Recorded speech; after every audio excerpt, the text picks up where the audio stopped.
Yes. We do. Yeah. Yep. Yep. They're waiting, and I haven't hit the live yet, but I see messages. Yep. Okay. Okay. There we go. Yes. Yes, we do. We have some folks that are excited and waiting. So appreciate the invite. This will be fun.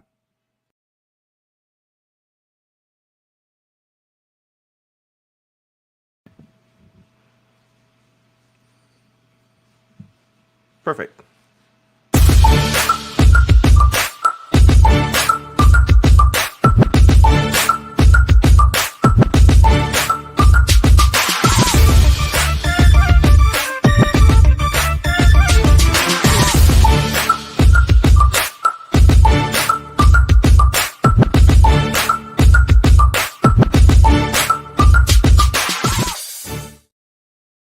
Aspects of, my camera is going a little bit haywire there. Let's just turn that off. Sorry about that. We've been exploring different aspects of the role and power of art to cultivate citizens. And I mean citizens from the highest standpoint and meaning of that term. Sovereign nations are obviously have been under attack, are under attack. This is not a new thing. But the reason why sovereign nations as a mechanism in terms of a new institution that emerged out of the Renaissance. The reason why these are considered such threats to certain forces that would like to restore some sense of romanticized feudalism, maybe with a bit of a technocratic twist, is because it emerged out of the concept that human beings have a power and a purpose which is not found within oligarchical structures that try to define human beings kind of as you would some form of cattle on a plantation. The idea that we could actually self-organize willfully and create our laws that are much more conducive and dignified to a creative moral life was something that could have only emerged because of a certain type of set of ideas and a certain type of fight that emerged with not only things like the Peace of Westphalia, but also, as I mentioned, and I think as everybody knows, the American Revolution itself and the whole concept of a society which is founded upon the consent of the governed and for the general welfare of all people. So every individual has to be sovereign for this to work. So to be sovereign means you can't be a subject. You have to be a true citizen. And that means you have to appreciate how do you actually think for yourself? How do you use the power of mind to see behind the surface of things? And how do you take a standard of aesthetic beauty, a sensitivity to real beauty and truth that allows you to penetrate behind the veil of appearances of things which often might look nice on the surface, but carry in their, behind the surface, something ugly. So without a sense of beauty, of ugliness, it's difficult for the mind to navigate through that minefield and actually see the essence and substance of reality as it is.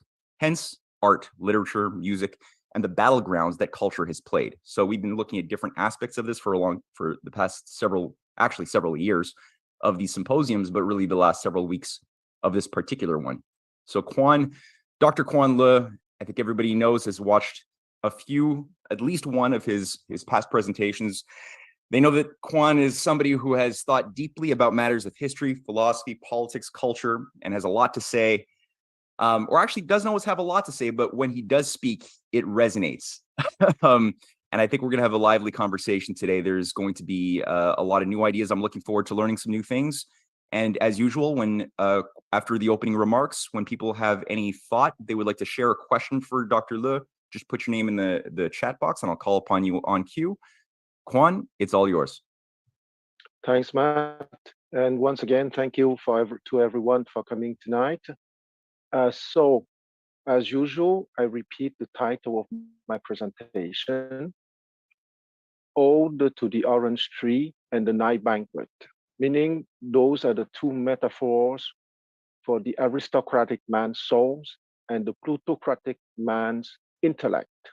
And once again, I want to repeat the definition by Plato of what is an aristocratic man. An aristocratic man is not born into a certain family, but he worked on himself So he reached to the level that he's motivated by discovery, inventivity, creativity, and playful exploration. So because of this attitude, the world and the universe is not a place to conquer for him, but a playground to understand and to explore. His polar opposite is the plutocratic man. That man is motivated by power, wealth, and profits. He has a potential soul, but he did not work on himself to make that soul activated. So what he has is an intellect. The intellect is the biological machine that all animals are endowed with, and especially in our human species, that machine is very powerful. And in a nutshell, the intellect is formed by images, by words, and by concept. So the plutocratic man is much more capable because he mastered the concept, the images, and the words. Because with those words, images, and concept, he would be capable to organize and to conquer and to dominate. And most of the time, he would be capable to mesmerize the democratic man. And once again, democratic man is understood according to Plato or for Confucius or to Confucius. The democratic man is motivated by hedonism, lex talionis, and lex talionis means eye for eye and tooth for tooth, tribal affinities, and his understanding of the inner reality and the outer reality is limited to senses perception. Of course, he has a certain intellect, but not as developed as the intellect of the plutocratic man.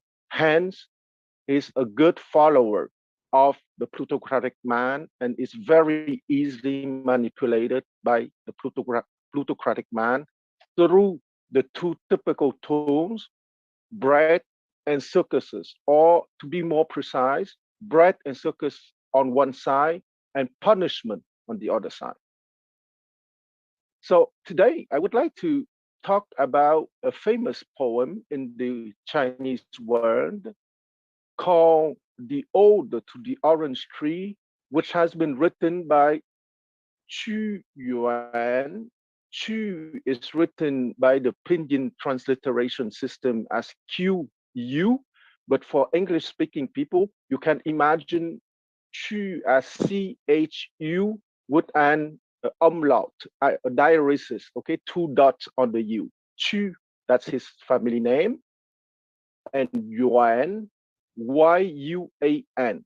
Qu Yuan was born on January 14, 339 BCE, and he died on 278 BCE, 61 years later. Qu Yuan is part of one of the three major family of the southern Chu kingdom. During the Eastern Zhou dynasty era, meaning during the period from 770 BCE to 256 BCE, the Chu kingdom was one of the seven major kingdoms contending for the empire. During Qu Yuan's lifetime, his kingdom was at a nexus because it was the last occasion for that kingdom to possibly gain the empire against its main opponent, the Qin Empire. And I think that all of you probably guessed that the Qin Empire won because China is coming from Qin precisely. Qin, China in Sanskrit, and China in English. So Qu Yuan failed to assist his king and cousin to restore their kingdom, but he stayed a major figure in Chinese civilization because he was born in the Chinese oligarchy of landowners. the Chu branch being one of the three major branches of the Mi family, and the Mi family is the family giving the kings to the Chu kingdom. And the other two major cadet branch of the royal house of Chu are the Jing and the Zhao. So Qu Yuan is special because he was born a plutocrat, but he wanted to create a system in which it's possible to work for the common good, or maybe in modern word and maybe a little bit of a misnomer, the republic. But let's say the common good, because the common good would be acceptable as an expression 23 centuries ago. Then, so he quite interestingly, he fell as a statesman, as Confucius 2 centuries before. But as Confucius, he succeeded beyond expectations as a teacher and a philosopher. And I would say that his poem, Ode to the Orange Tree, is the perfect allegory for the epistemological growth. And speaking of allegory, I cannot prevent myself to make the rapprochement with the other allegory famous in the Western world and in the whole world, not only the Western world, meaning the allegory of the cave by Plato. And allegory is a use practical and concrete realities to illustrate the more abstract psychological, spiritual realities. So as Plato used the cave and the prisoners in the cave as a vivid image for the epistemological growth, Qu Yuan used the orange tree as a vivid image, a metaphor for the soul of the aristocratic man.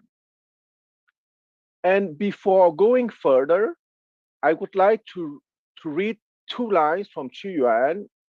Those lines are not from the poem, but are from his other words. Mean, Lu man man qi xiu yuan si, wu jiang shang xia qiu suo. And it means the road ahead is long, I can see no end, but I urge on to seek my vanished longing. And that is two very beautiful lines illustrating the adventure, the journey on the epistemological growth. And without further ado, I would like to talk about the poem, Ode to the Orange Tree. That a poem is in a classical form of his time, meaning 23 centuries ago, meaning that you have two distichs of 4 Chinese characters, meaning you have a distich of a series of distichs of 2, and each distich is formed by 2 lines, and each line is formed by 4 Chinese characters. So those distichs are 8 Chinese characters. And you have, it's a poem of about 150 Chinese characters. So it's not a very long poem, but it's a very dense poem. Before I forget, because it's a detail, but it's a detail that might be interesting. The Dragon Boat Festival is commemorated each year on the 5th day of the 5th Chinese month in his honor. So I wanted to mention it before I forget. So let's begin by I want to discuss in detail with some comments on the Chinese characters about the 16 first characters, okay? Because it can be understood very simply, and I would read a simple translation, and it's not a wrong translation, okay? Because as in every culture, Chinese poems have many layers of interpretation. That is obvious, okay? It's the same in English, in French, in German, in Italian, etc. So I would read first the one possible English translation at the first layer, okay, of the 16 first characters. And after that, I will discuss the second possible layer. Orange tree, nurtured by nature, born to be adaptable to the soil and water here. Since you were given the mission not to move, you would live forever in this southern state. Okay, in Chinese is 后皇家树举来福系，寿命不见，生难国系. So the first layer of character is a praise of the orange tree and the fact that that orange tree is a southern product of that land. And precisely that southern Chu kingdom was very powerful and very rich. And if you look at a historical map of that time, the land of that Chu kingdom is equivalent to all the other all the land of the other 6 kingdoms together. Okay, just to show that if the Qin nobility was not so relentless and so organized, the natural winner of the race to empire would have been Chu and not Qin. But history sometimes can be quite ironical, because even if the Qin kingdom created the first Chinese empire and the form of government for the next 21 centuries for China, that first empire lasted only for 15 years. And the next empire, the second Chinese empire, the Han Empire, having lasted 4 centuries, has been created by a peasant coming from the Chu kingdom. So sometimes history has a way to remind us that l'homme propose, mais Dieu dispose, meaning that man is doing what he can, but God is deciding at the end. So the second layer of 后皇家树居来福系，寿命不见，生难国系 is obvious for anyone reading Chinese that it's an invitation to epistemological growth. Okay, but let's start with the first 4 Chinese characters. 后皇家树, that in the ordinary translation can be simply rendered as, oh, behold that beautiful tree. All right. Oh, behold that beautiful tree on the first interpretation level. If you read each character, will be transformed into, here begins your journey for a majestic and sovereign mind. Okay, so it's completely different, because I wouldn't explain each Chinese character. How is the character for sovereign, okay? And Huang is the character for august or majestic. Jia is the character for excellent or outstanding. And Shu is the character for tree, but the tree is often used in Chinese culture and poetry as symbolizing something which grows, something which becomes stronger and stronger with nurture. So the first layer of interpretation being, behold that magnificent or outstanding tree, here begins your journey to achieve your majestic and sovereign mind. 后皇家树居来福系.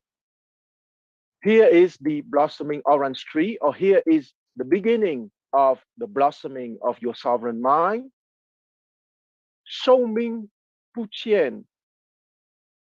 Since you were given the mission not to move, but here, epistemologically speaking, it's very easy to understand that you receive the mission to be unwavering in your mind and your behavior. Okay, shou ming is the Chinese word for destiny of a mission, and it has a very strong connotation. Okay, um, when in the Christian culture, people are talking about the fact that we are made in the image of God, it has the connotation that we have the mission or the endeavor to become similar to God. Okay, to be inspired by the core essential of what God is: truth, goodness, and beauty. So those four Chinese characters are the equivalent of you are made in the image of God, and you are given the endeavor to go on that journey to embody in your life truth, goodness, and beauty. 寿命不欠. You receive the mandate of destiny to be an unwavering being. 生难果系, ordinary translated as in an ordinary manner, as you wouldn't live forever in that southern state, but on a symbolic level, you will live forever in the southern state. Let's not forget that the southern state is much more sunny than the northern state by comparison. Okay, so here you would live forever in the southern states mean that having received the mission to go on the endeavor of your epistemological growth, when it will be achieved, you will live forever within the sun of the absolute. Okay, when you will be capable to embody truth, goodness, and beauty, you will be forever in that sun of the absolute. That is the true meaning of those four lines. 后皇家书居来福系，寿命不欠，生难国系. I would say I would not do it with the 160 characters, Chinese characters, but I wanted to take a certain time to expand those 16 first characters because it's the core essential of the poem. Okay, as in most famous poems, well, it's the classical mind. Okay, that when you speak or when you write or when you present something, the core essential is given at the start. So you know that the rest is only an elaboration about that core essential. Now, I would like to talk a little bit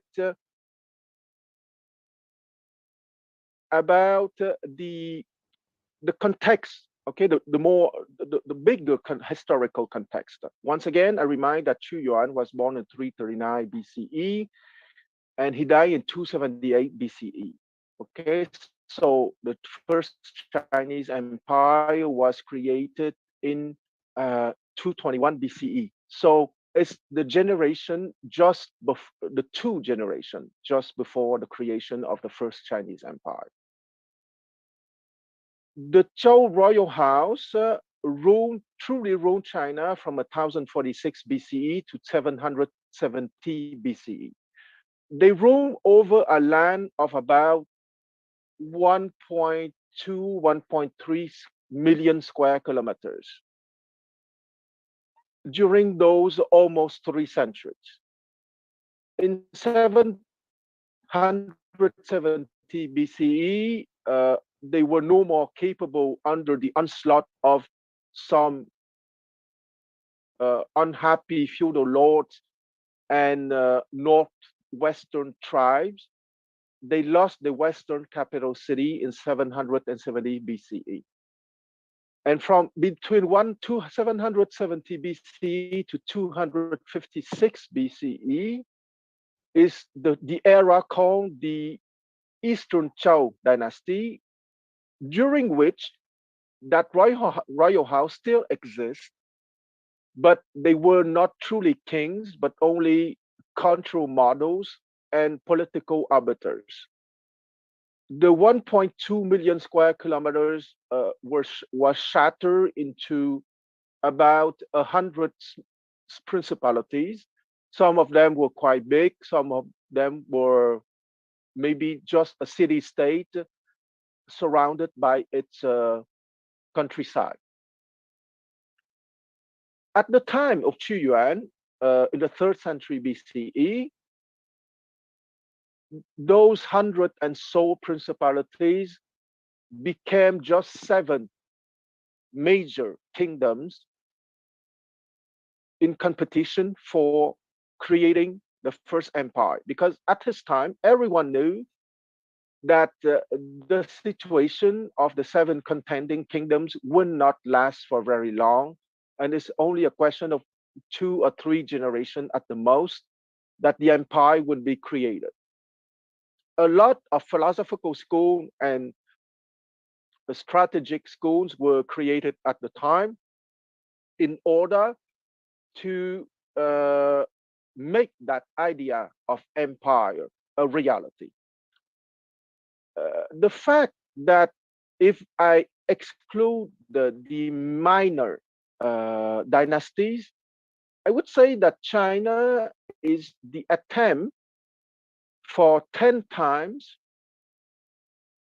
to create the not perfect, but the functional nation empire civilization. And now I want to introduce my idea of nation empire civilization, which is not what is understood by empire in the Anglosphere. Because empire in the Anglosphere is understood as the organization of a relentless plutocracy, seeing its citizens as sheep to be shorn or sheep to be skinned. That's not the idea of Tianxia. Okay, that's not the idea of nation empire civilization. Nation empire civilization is formed by a nation, meaning people having lived together for centuries and sharing a deep anthropological matrix. And civilization is that collective endeavor to go to truth, goodness, and beauty. And that collective endeavor is guaranteed by the middle term, empire, which in my understanding is the powerful and noble state trying to guarantee the living condition for that collective endeavor to go to truth, goodness, beauty, the 3rd term of the expression nation, empire, civilization.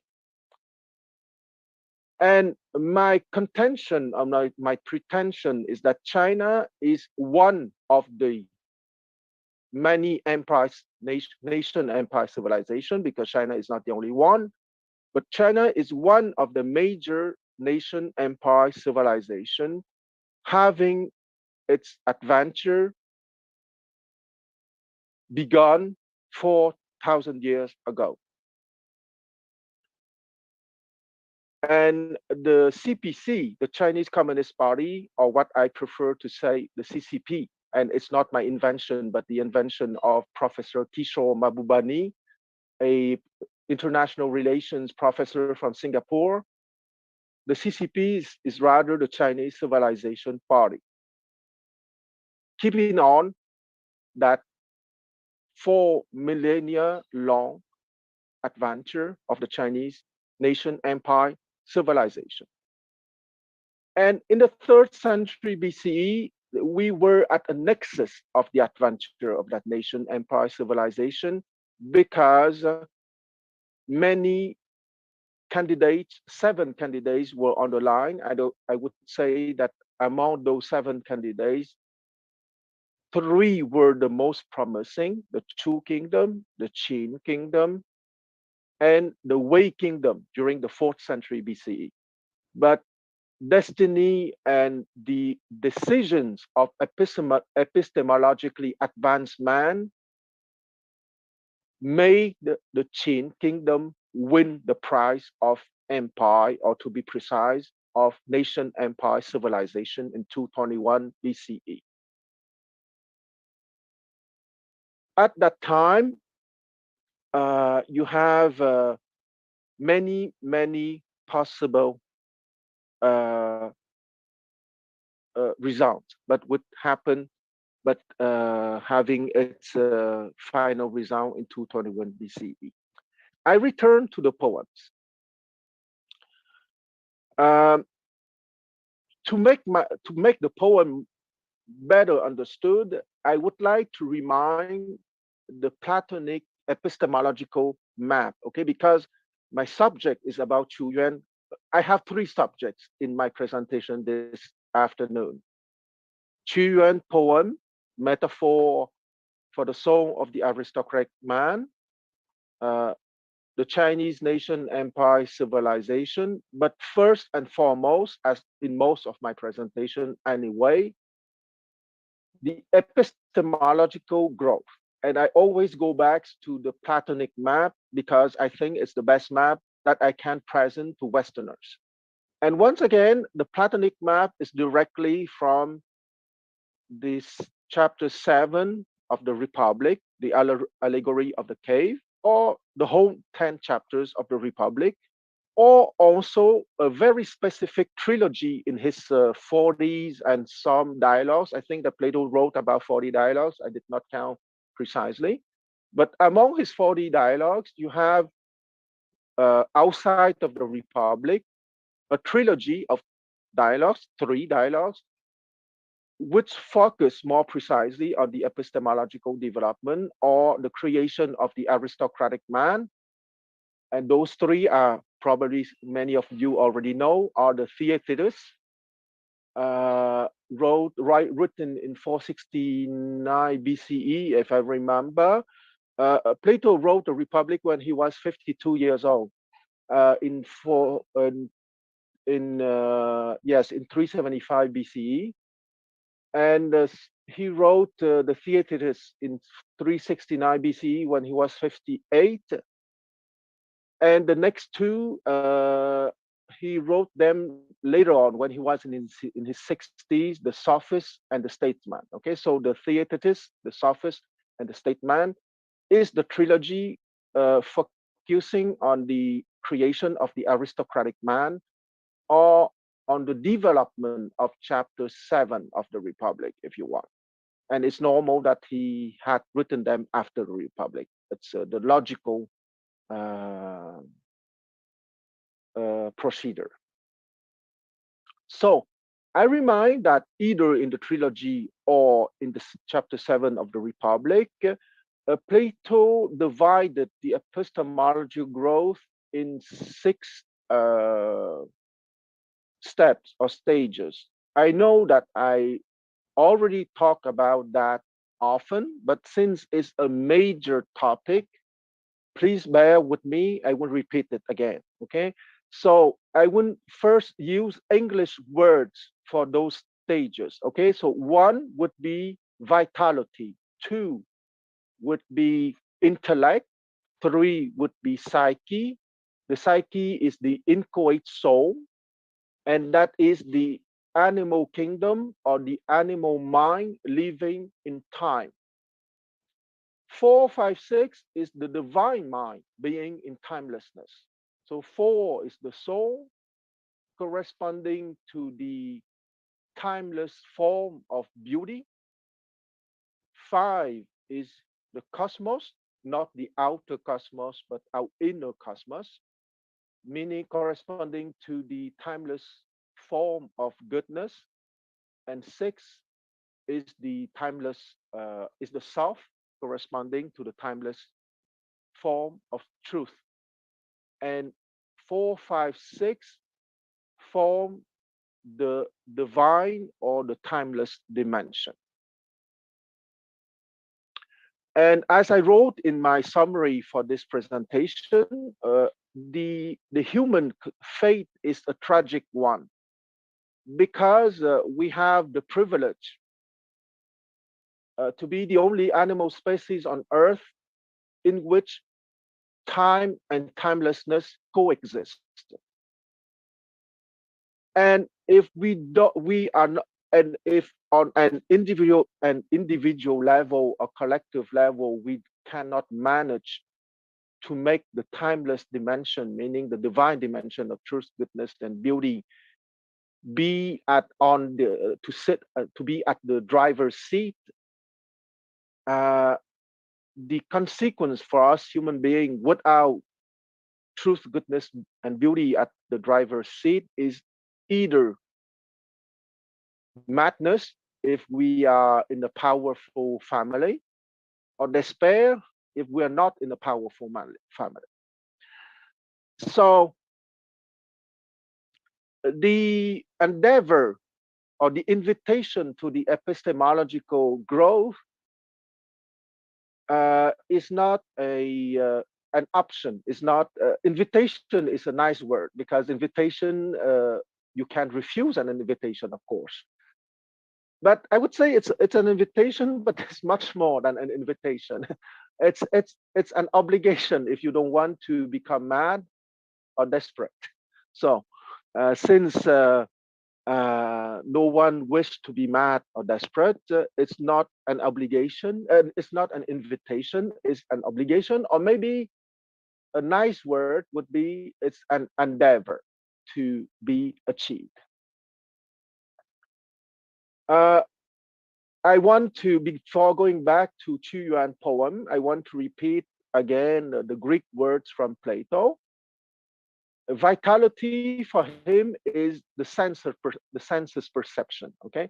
And the senses perception is akasia, or shadows in Greek. And that level corresponds politically to the democratic man, okay? The man motivated by hedonism, lex talionis, tribal affinities, and understanding precisely limited to senses perception. To intellect correspond to akasia 2 for Plato, meaning the shadows level 2, because putting words and concept and images on things, on people, can give the false illusion that we understand the things or the people. 3, psyche, is the inchoate soul, meaning the psyche is also called the heart, because in the psyche you have is someone having a very powerful intellect, and in that powerful intellect you sometimes have a drop or two from the soul, okay? And it's the domain of the fake democratic man, because the fake democratic man, he's not wholly in beauty, but sometimes he's uplifted to beauty. So because that sometimes he's uplifted to beauty, he can mesmerize people very easily. Uh, for people having read the Lord of the Ring, um, uh, you have Menkor, for example, is a good example of fake democratic man, because he was born an angelic being, but he let his intellect having the control of his soul, if you want. Okay, so those people have some drops of beauty at the level of the soul.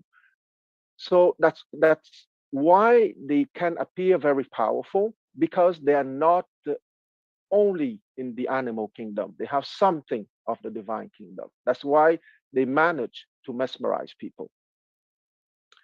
And the number 4 is the level of the true democratic man, meaning the man being wholly in the divine kingdom, being wholly guided by the timeless form of beauty. And the 5th level is the level of the aristocratic man, the man motivated by discovery, inventivity, creativity, and playful exploration. And the 6th stage is the stage of the philosophical man or philosophical king, or the philosopher king, motivated by the creation of aristocratic man and true democratic man.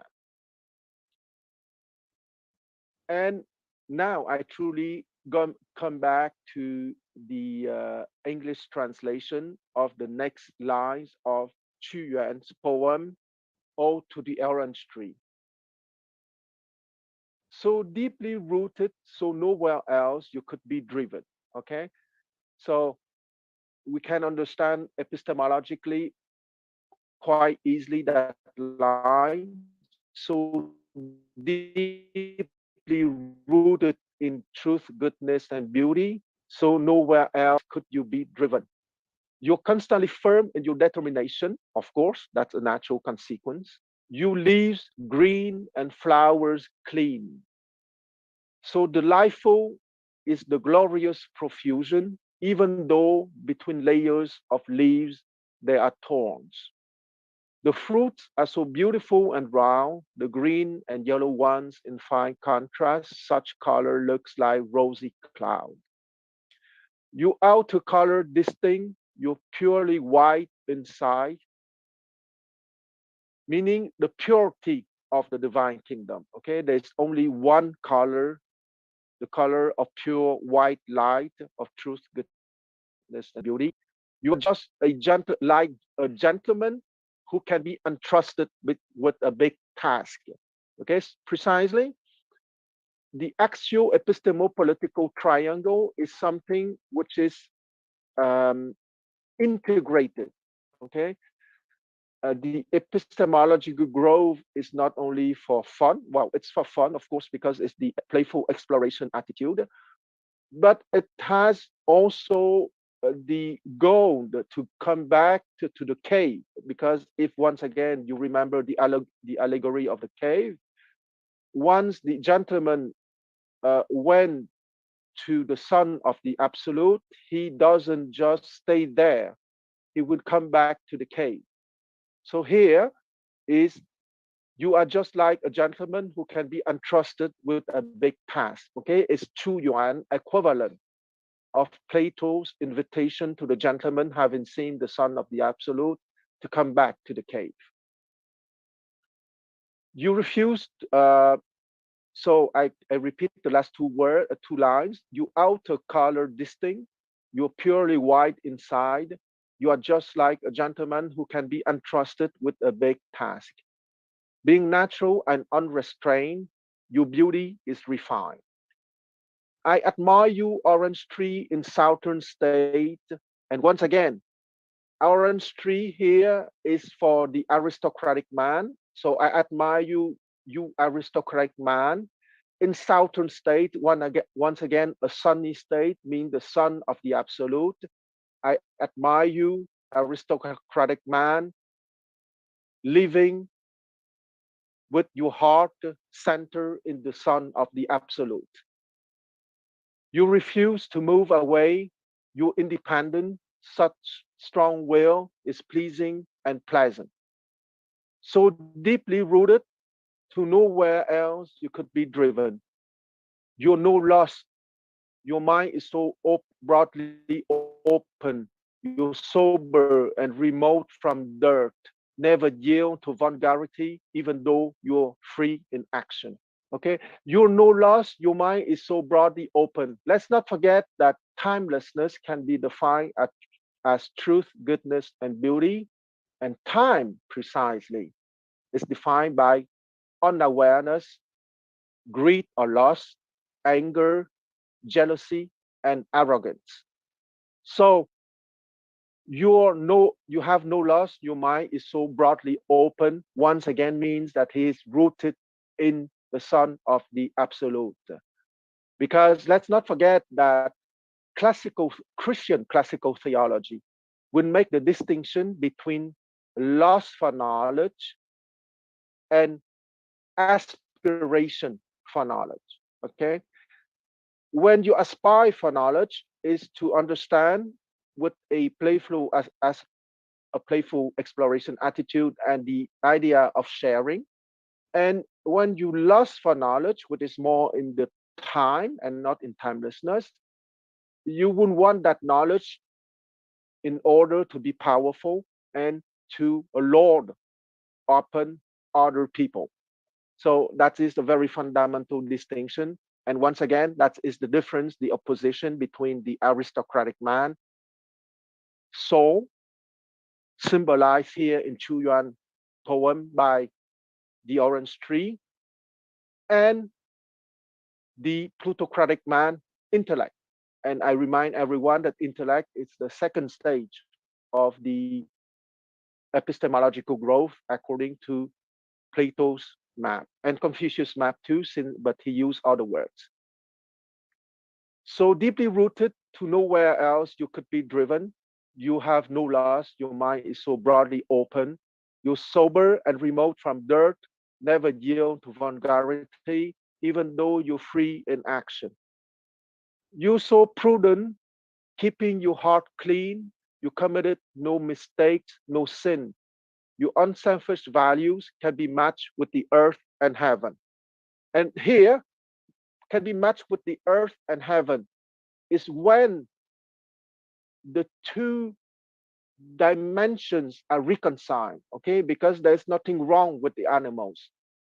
That's why I chose the nice words for the three stages of the animal kingdom, okay?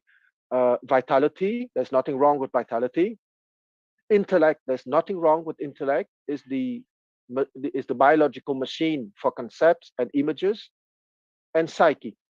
So the tragedy is not the tragedy does not stem from vitality, intellect, and psyche. The tragedy stems from the fact that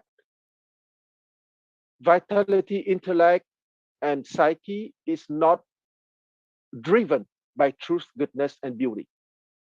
So when the line says your unselfish values can be matched with the earth and heaven, it means the specific situation when the animal is voluntarily surrendering to truth, goodness, and beauty. Okay, because you cannot force it. It can only be the natural result of the epistemological journey and of study and understanding and discussions and living one's own life, of course. And when there is the surrender of the animal to truth, goodness, and beauty, that is that your unselfish values can be matched with the earth and heaven, earth, the animal, and heaven, the divine dimension. The two in harmony with the divine dimension in the driver's seat. So then you will have a normal human life and not a life of madness or despair. Of course, madness and despair can be at different levels. Okay, you don't necessarily have the extreme hubris of the plutocrats or the despair of someone having a serious mental condition, but it's various degrees of madness and despair if the divine dimension of truth, goodness, and beauty is not in the driver's seat. So I keep on with the poem. I wish in the cold spell, when all flowers withered, be your firm and lifelong friend. You are kind-hearted and disciplined with clear veins. Your body is so straight. So of course, that's the classical idea from the west, from the east, from the south, from the north, that when your mind is in harmony, your body will follow. Okay, because the mind is the master. Or to be precise, truth, goodness, and beauty are the master as a unity, influencing the different layers of the mind. And when the mind is influenced by truth, goodness, and beauty, the body simply follows spontaneously. So you're kind-hearted and disciplined with clear veins. Your body is so straight. Though you're still young, you can be a teacher. I look open. Your behavior is as good as that of Po Yi. Po Yi was a philosopher and a statement of 3,000 years ago. An example for me to follow for long. So I want to read it once again continuously without interruption and without commands. Ode to the orange tree. Orange tree nurtured by nature, born to be adaptable to the soil and water here. Since you were given the mission not to move, you would live forever in the southern state. So deeply rooted to nowhere else could be driven. You're constantly firm in your determination. You leaves green and flowers clean. So delightful is the glorious profusion. Even though between layers of leaves there are thorns, the fruits are so beautiful and round, the green and yellow ones in firm contrast. Such color looks like rosy cloud. You outer color distinct, you purely white inside. You are just like a gentleman who can be entrusted with a big task. Being natural and unrestrained, your beauty is refined. I admire you, orange tree in southern state. You made up your mind so early. You are unique. You refuse to move away. You're independent. Such strong will is pleasing and pleasant. So deeply rooted to nowhere else you could be driven. You have no lust. Your mind is so broadly open. You're sober and remote from dirt. Never yield to vulgarity, even though you're free in action. You're so prudent, keeping your heart clean.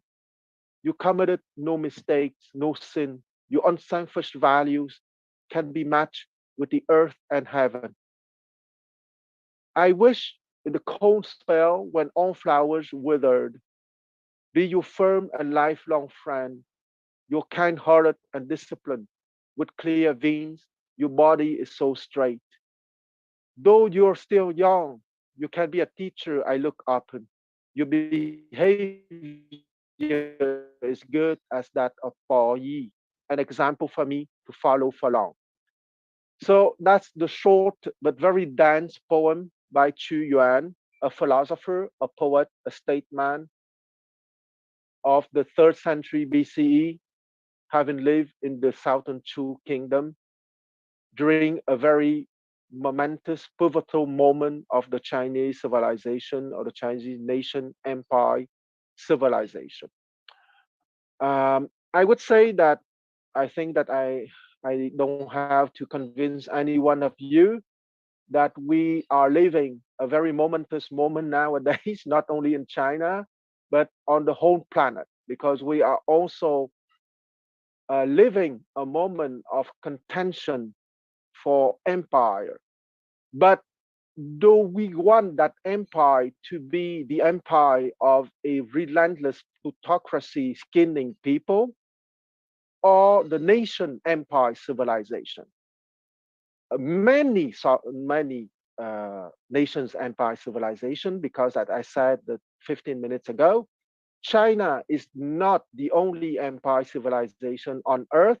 And at the difference of the contention or the race or the competition 23 centuries ago, there is no need for only one winner. I think there can be many winners. There can be many nations, empire, civilization thriving on earth, having a healthy competition, because competition will keep on. There's nothing wrong with that. I think it's the human nature. But healthy competition, meaning a competition to see what powerful state will bring their people to the ultimate endeavor, meaning civilization. Okay, the ultimate and collective and individual endeavor to truth, goodness, and beauty. And that competition is a competition that is much more interesting than the competition having happened 23 centuries ago in China, because that competition one winner. And in this new competition, I think it's possible to have many winners and of different powers, but that's okay. There's nothing wrong. There are big people, small people, average people. So they are big nations, small nation, average nations. Okay, they can all be winners at their own levels. And I want to keep on this time with a I know that my title is the contrast between the aristocratic man soul and the plutocratic man intellect. I will not talk a lot about the plutocratic man intellect because he's less interesting. But I will make two aristocratic man separated by 23 centuries dialogue through me in the timeless dimension. Okay, one of those two aristocratic man is of course Chu Yuan that I talk a little bit in the last 30 minutes. And the other one, I would introduce him to you now, and he's Guo Mo Ruo. Okay, I won't spell his name.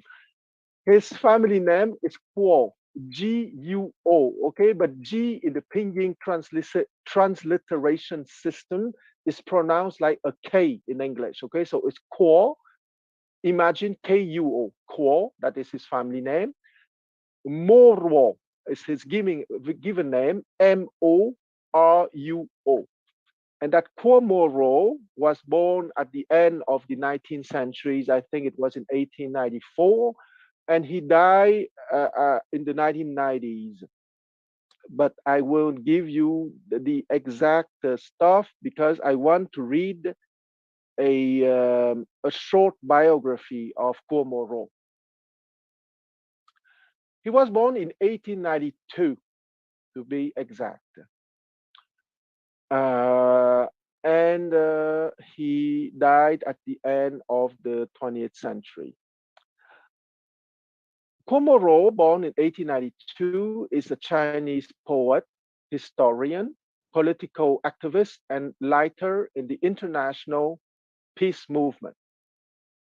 In his youth, he studied in Japan, and on his return in 1921, began his literary career and founded the well-known literary group, the Creation Society. Okay, a very apt name for an aristocratic man, the Creation Society. The inspiring songs in his two collections of poems, The Goddess and the Starry Sky, I'm sorry, and his play Three Women in Revolt aroused many young people to take part in the revolutionary struggle. During the Northern Expeditionary War of 1927, Paul Moreau, deputy director of the political department of the National Revolutionary Army. When in 1927, Chiang Kai-shek betrayals of the revolution became apparent, he openly exposed Chiang crimes in the press. He participated in the Nanchang uprising of August 1927, and after its failure fled to Japan, where he made a study of ancient Chinese history. His studies in ancient Chinese society is the first historical study by a Chinese scholar from a Marxist stand. He also made a great contribution to the study of ancient Chinese by his work on oracle bowls and bronze inscriptions. Okay, so the more archaic forms of Chinese writings. After the outbreak of the War of Resistance to Japanese aggression in 1937, because I think that all of you know that the Chinese name for World War II is the War of Resistance against Fascism and the Japanese aggression. So after the outbreak of the War of Resistance to Japanese aggression in 1937, he returned home to join in the war effort. During the war, he worked persistently by various means in the Kuomintang control area and became an outstanding standard bearer of progressive artists and writers there.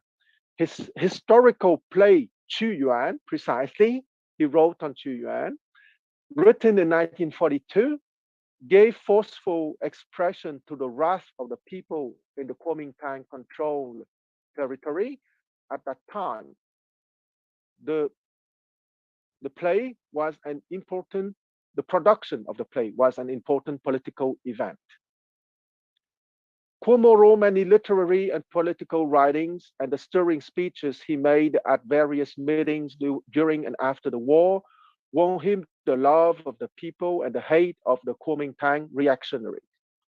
Finally, in 1947, he was forced to take refuge in Hong Kong, where he continued to write significant articles on the study of ancient Chinese society and the history of political thought. These essays were later published in 2 volumes, 10 Critiques and the Bronze Age. In 1949, at the Chinese People's Political Consultative Conference, he was elected member of the Central People's Government Council and vice chairman of the National Committee of the Chinese People's Political Consultative Conference. He was also appointed vice premier, chairman of the Committee of the Cultural and Educational Affairs of the government, and president of Academia Sinica. In 1950, when the Chinese People's Committee for World Peace was set up, he was elected chairman. He participated in the World Peace Congresses in 1949 and 1950 and became a well-known fighter in the international peace movement. At the second Congress, he was elected as member of the World Peace Council and has since taken an active part in all the work of the World Peace Council. In 1952, he was honored with an award at the International Stalin Prize for the promotion of peace among nations. So I wanted to give that short biography so that you know who was Cuomo. And I want to read the beginning of the play by Cuomo on Chuyuan precisely. As I said, those two aristocratic men were separated by 23 centuries in space-time, but they are still present, and they are present together in the timeless dimension. So I want to, and the plutocratic man in that play, because I said that I would not talk too much about the plutocratic man, and in the part that I would read, I think that the plutocratic man of the play will not appear. But in the play, the archetypical plutocratic man is embodied by Prince Zilan, Z-I-L-A-N. Okay, and Prince Zilan is a true historical character, as Chuyuan, of course. Prince Zilan was a younger son of King Huai of Chu, and King Huai of Chu ruled from 325 BCE to 299 BCE. So he was the cousin and contemporary of Chuyuan. And that Prince Zilan is the typical plutocratic man fighting for the interest, wealth, and power of his landowner class, of course. So I described the scene. An orange grove one morning in late spring. Several oranges from the previous year remain on the branches. Behind the orchard stands a fence with a door in the right center and fields stretching outside. On the left, there's another door leading to the inner chambers. And the right-hand side of the orchard stands a raised pavilion with steps leading to it from the left, on which are placed 2 pots of orchids, one on each side. So the orchids are symbols because in Chinese culture, orchids symbolize a purity of heart and a developed mind.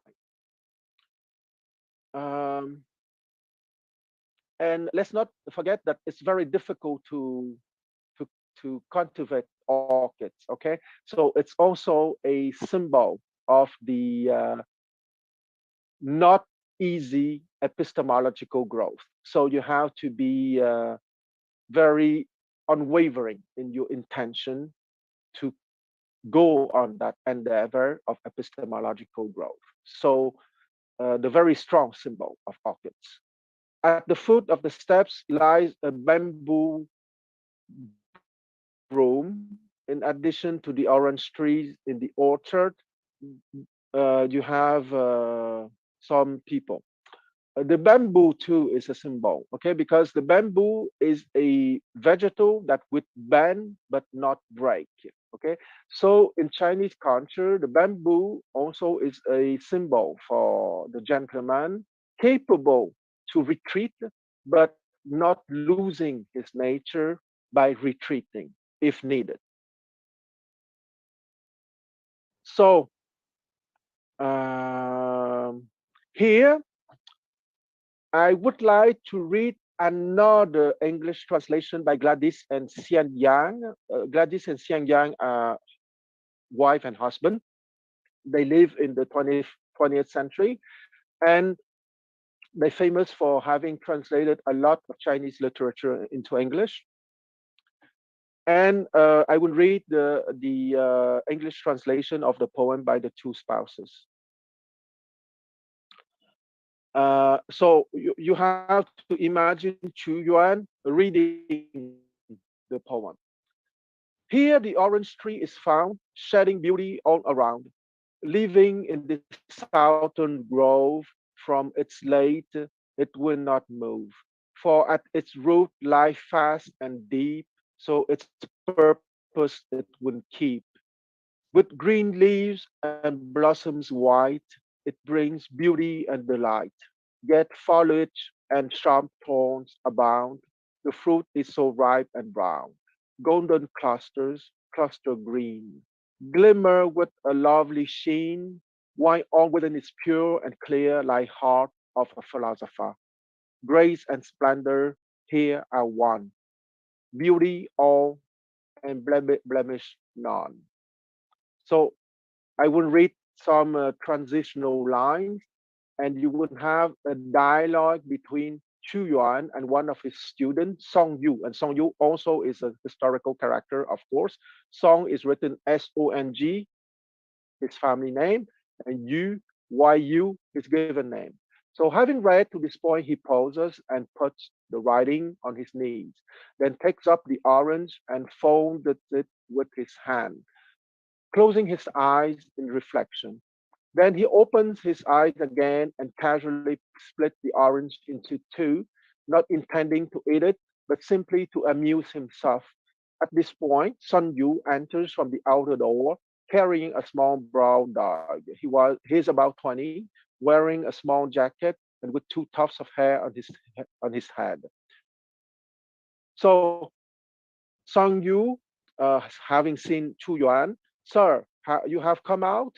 Oh, I was Chu Yuan. I was looking for you. Where have you been, Song Yu? After I had swept the garden, I took A Chin, the name of the dog, for a run outside. Chu Yuan. That's very good. It is a very good thing for you young people to form the habit of rising early and to take exercise from time to time. Song Yu, sir, is this you are in this you are praising the orange, referring to the poem. Chu Yuan, yes, that is so in the first part of the poem, but not in the second part. Please read it. Okay, so Song Yu will read the second part. Your youthful and impetuous heart sets you from the common man apart. And when contented, I to see your resolute integrity, deep rooted thus you stand unshaken, impartial, but no fancies taken. Steadfast, you choose your course alone, following no fashion but your own. Over you, you hold firm sway, nor suffer it to go astray. Standing erect, heaven and earth are with you. Then let no thing divide us twain. Your friend I ever would remain. Be noble still without excess and stern, but yet with gentleness. Though young in years and in complexion, yet be my master in perfection. Po ye as your standard take, his virtues as your model make. Sir, Song Yu speaking, sir, did you really write this for me? Chu Yuan, yes, I wrote it for you. Song Yu, how can I be worthy of such praise? And here it's very interesting because it shows that uh, there's a communion between Chu Yuan and Poor Moro 23 centuries later. I hope you can look at the orange trees. What an excellent lesson they teach. They are not in the least proud, nor timid, nor careless, nor stooping. Yes, they are like the sun, but they are not afraid of the frost and the snow. Their leaves are as brilliant as emerald. The hotter the sun, the better pleased they are. So once again, the image of the Son of the Absolute. The more truth, beauty, and goodness enter into us, the better we are. Yes, they like the sun, but they are not afraid of the frost and snow. Their leaves are as brilliant as emerald. The hotter the sun, the better pleased they are. But however bitter the frost and snow, they show no anxiety. At the proper season, they blossom, and their flowers are exquisitely fragrant and snow white. At the proper season, they bear fruit, and their fruit is perfectly round and full of color. From green, they turn to yellow, from yellow to red, and inside, how transparent they are, how pure and clear. He shows the inside of the split orange. They blossom and bear fruit, and anybody can eat them. So that is a very strong image too. Anybody can eat them. That's an invitation to everyone to go on the epistemological growth. They blossom and bear fruit, and anybody can eat them. And their fruit is sweet and delectable. When people eat them, they do not complain. And when nobody eats them, they feel no resentment. Okay, once again, it's an invitation. You cannot force anyone to go on the path of truth and goodness and beauty. For they are entirely magnanimous and free from selfishness. And if you were to say that they are willing to please anybody without showing any spirit of their own, you would be wrong. They are not like that. Look at the trees. Are they not full of thorns? They will not allow you to interfere with them as you please. They grow in the south here. Okay, and once again, the south is the symbol of the Son of the Absolute. They grow in the south here, and they love the south. Thus, it is no easy matter to move them because they are unwavering, rooted into the Son of the Absolute, because they are unwavering. What an independent and unyielding spirit this shows. Don't you think it sets a good example for us? Yes, sir, but after your explanation, I feel I have received a very good lesson. Don't you mean that if even a tree can be like this, surely we human beings can be the same? Indeed, we can. And Chu Yuan answered, yes, you have grasped my meaning. You are an intelligent lad. For although you are still young, you have chosen the right study and you work hard. So that although scatterbrained people try to tempt you to join them in their mischiefs, you are rarely willing to go. This makes me very pleased.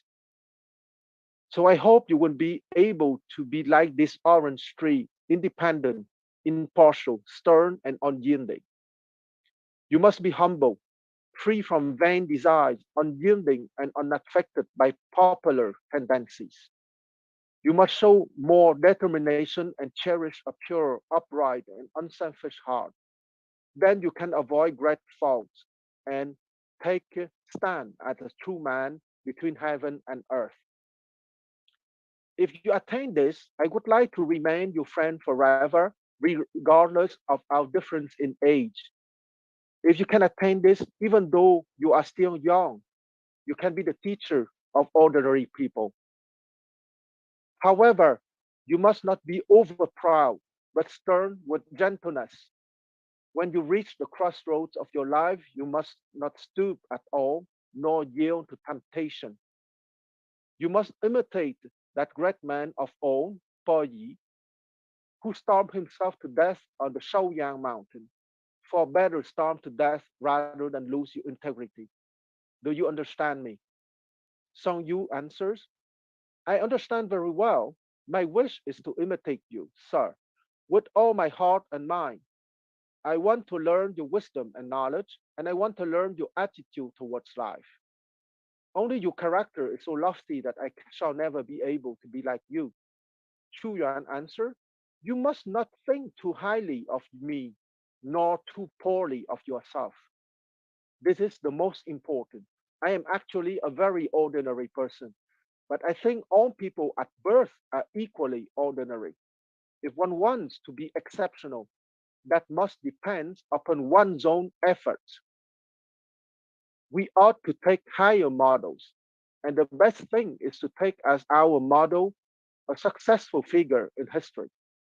Then, if we do our utmost to follow in his steps, or even determined to surpass him, I believe that as a result of this continuous effort, we can certainly succeed.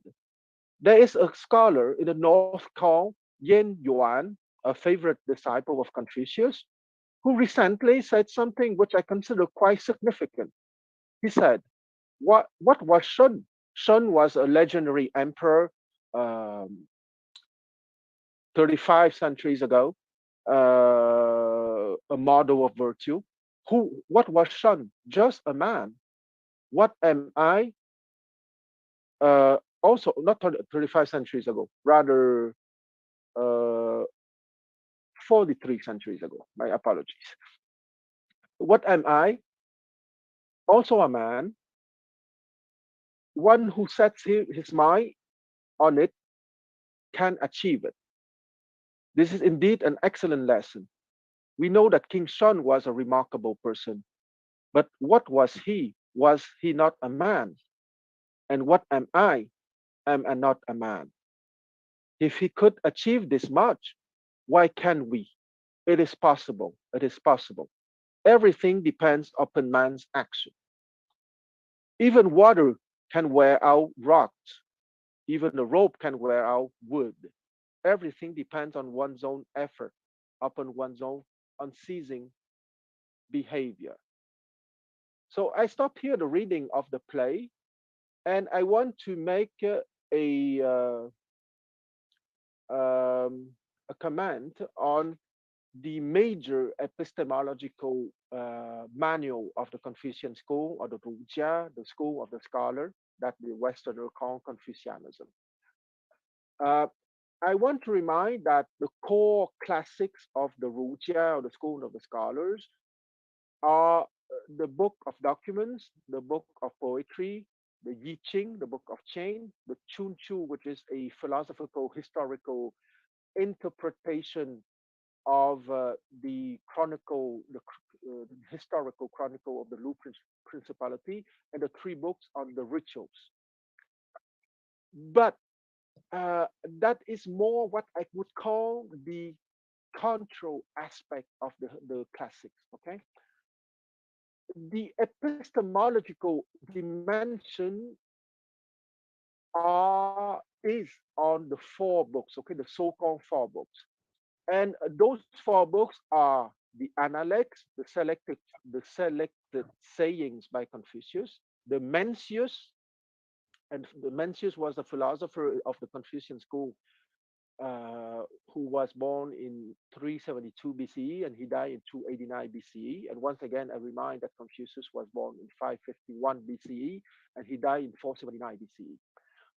And for Plato, a reminder too, Plato was born in 427 BCE and he died in 347 BCE. So those people live around the same times.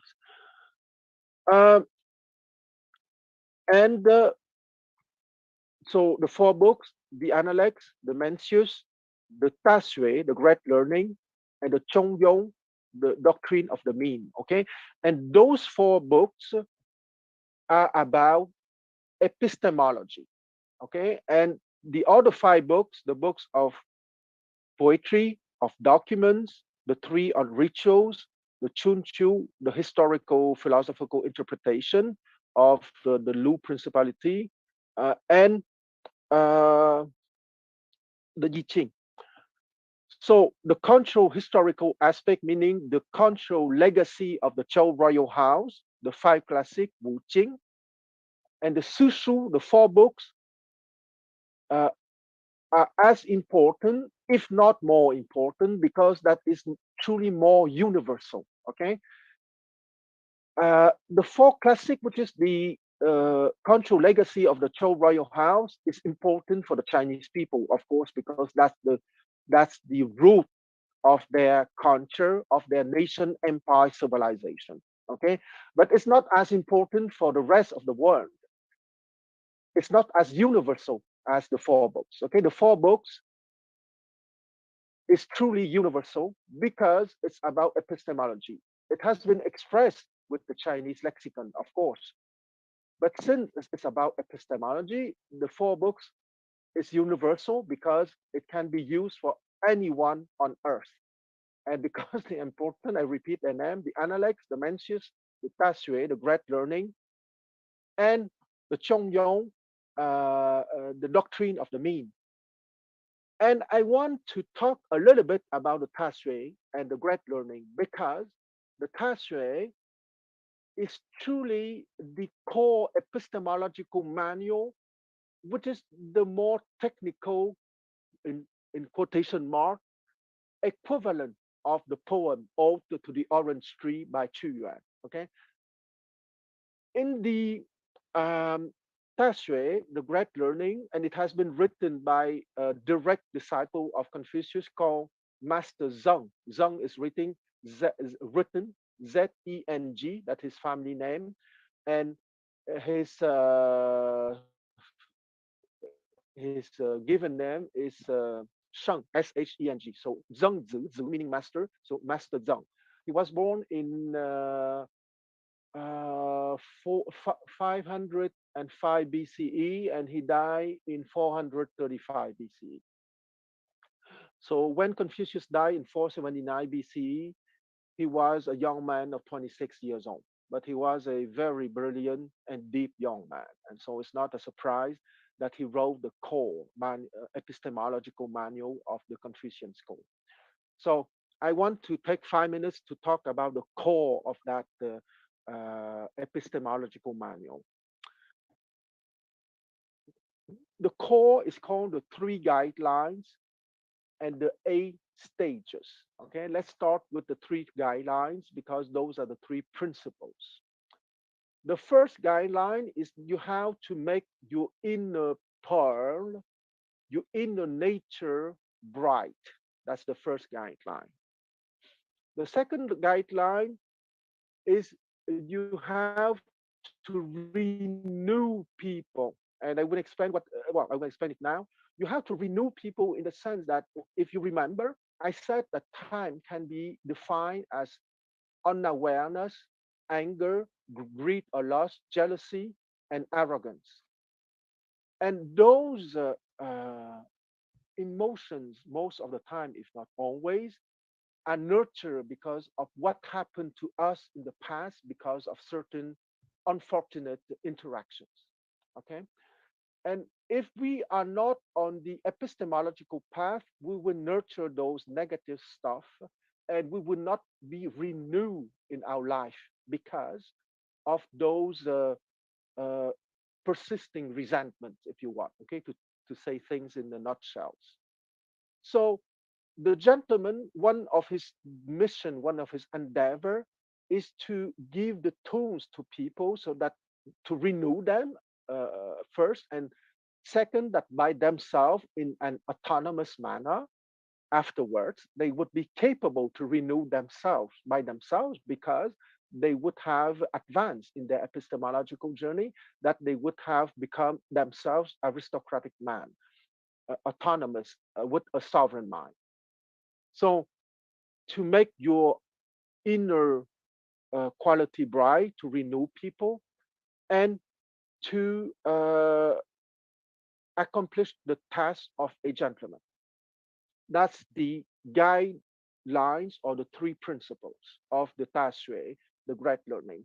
Once again, the epistemology manual of the Confucian school that the Chinese call the Rujia, the school of the scholars. And the 8 stages are very interesting.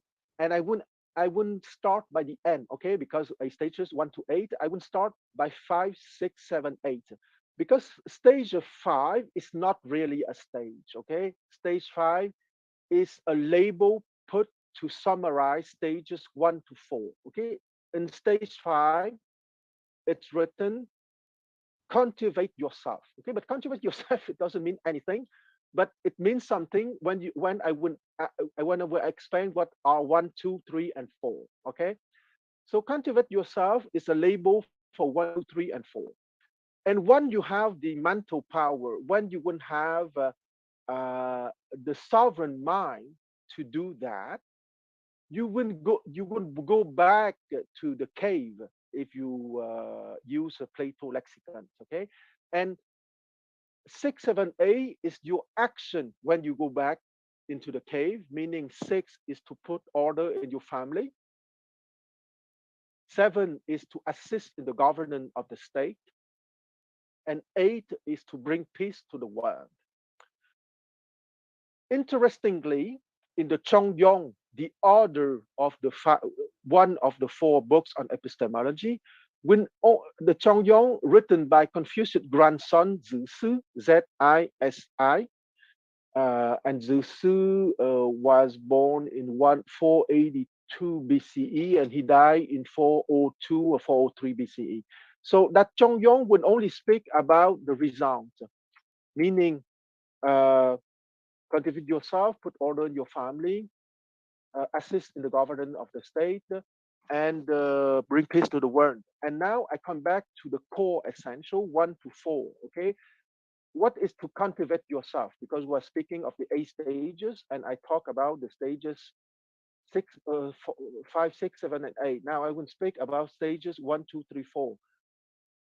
Stage 1 is to align your affairs, meaning that before you do anything seriously on the epistemological level, you have to be at least a normal citizen, okay? That you're not a thief, that you're not a trickster, that you're not a con man, that you have at least that minimum, okay? Align your affairs or put orders in your affairs. That's 1. 2 is 格物致知 in Chinese, and 格物致知 is to extend your knowledge by exploring reality and by going deeper in your understanding. Okay, so it means you have to read, you have to discuss with people, you have to live your life, but with as much awareness as possible. 格物致知, okay, extend your knowledge, and knowledge here has to be understood at episteme in the sense of Plato. Okay, true knowledge, hence epistemological growth.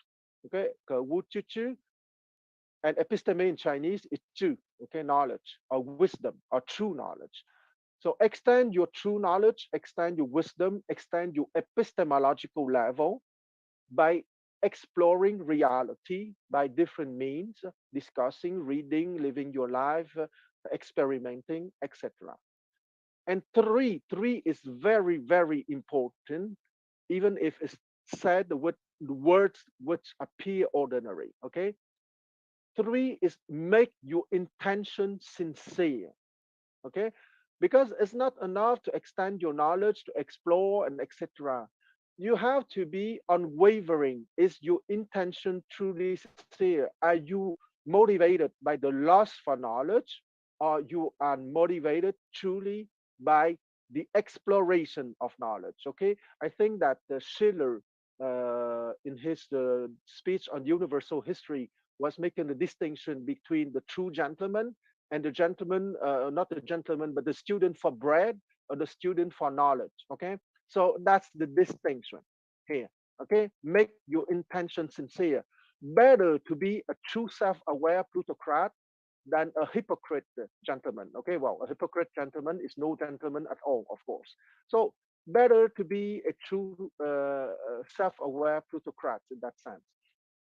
And once that your intention is truly sincere, uh, number 4 is balance your mind. Okay, balance your mind is that precisely when I said that if your intention is sincere, your mind will automatically be balanced.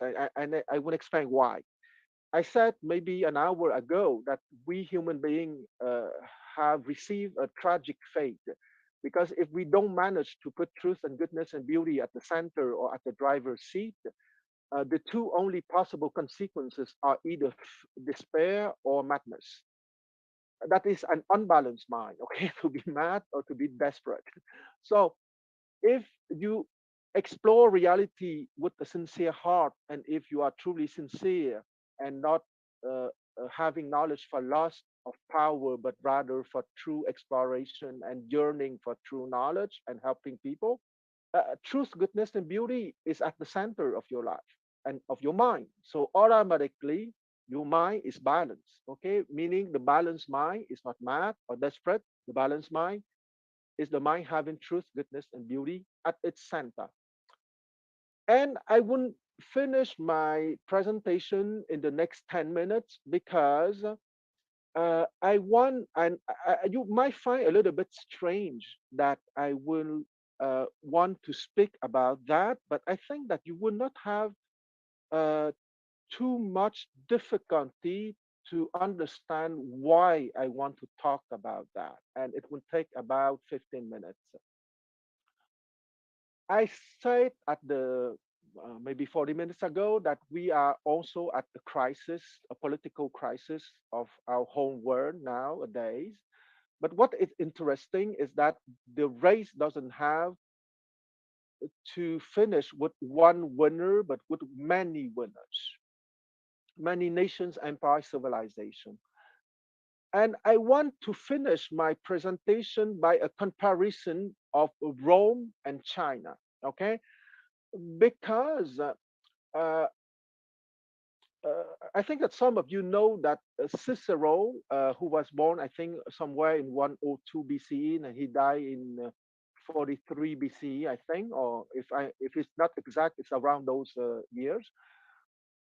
Was probably the last Roman Republican, and he failed in his endeavor to save the Roman Republic. And I would say that the Roman Empire is probably the archetype of the Anglo-American empire that we have nowadays, going through the Dutch Empire, the Venetian Empire, the British Empire, and so on. But they own the same base on the same model through time. Okay, and but the Chinese Empire is a nation empire civilization, but had also some elements of what I call the skinning of the sheep empire too. So I would like to make a historical comparison between the two before going to the question and answer period, because once again, the main subject of this presentation is about epistemological growth, as it would all my presentation anyway, but it's also about the practical historical application of that epistemological growth. Okay, so without further ado, China and Rome, how do they compare? Let's start with the differences and we will finish with the commonalities. Okay, first difference is geopolitical precisely. China's heartland was far larger and more cohesive geographically and culturally than Rome's. Rome's had as its heartland central Italy. And even after conquering Italy, it had just that single peninsula bounded by the Alps Mountains and the Mediterranean Sea. In the time of Augustus, meaning around 27 BCE, to 30 AD in Rome and the Han Dynasty in China, the Roman and the Chinese empires each held about 60 million people. But in Rome, only a few of these millions were in Italy. In China, virtually all were in inner China, 90% of them in the North China plain. The difference in terms of ideology, although Confucian China spoke of a mythological golden age of equality among people in harmony, with each other and with nature. Realistically, the Confucians believed that the best possible government was a well-ordered empire. Imperial Rome knew of its actual historical republican past and always looked back to it as a golden age. Roman imperial expansion and stratification were often regarded as violations of the earlier republican ideals. Longevity and persistence. Rome's empire rose, fell, and was gone, although it lived on as a concept. China's empire has lasted for the last 2,000 years. Dynasties have come and gone, and sometimes the empire has broken into fragments. But finally, the empire endured as a single political entity. Today, although without an emperor, China geopolitical unity continues. And I would say that the Red Dynasty now is the 10th great Chinese dynasty. But I would say that here, there's maybe something unfair to the Roman Empire, because I would say that the Roman Empire persists under two forms. The Roman Empire persists as the Venetian, Dutch, British Empire in the West, and as the more nation empire civilization as the third Rome in Russia. Okay, so in my mind, Rome is split between the West, meaning more the exploitative plutocracy in the West that I call the KFC Azael. And I'm sorry for those people who heard that many times, but I want to repeat that the KFC Azael is the Western Roman Empire nowadays, meaning the aristocratic feudal conglomerate of the Anglo-Sino-American establishment. And for me, the Eastern Roman Empire is more Russia nowadays. So I think that the Roman Empire is not dead. The Chinese Empire is not dead, and the Communist Party of China or the Chinese Civilization Party is the 10th dynasty for me. And for me, in the West, the Roman Empire is not dead, but its Western part is the plutocratic dimension.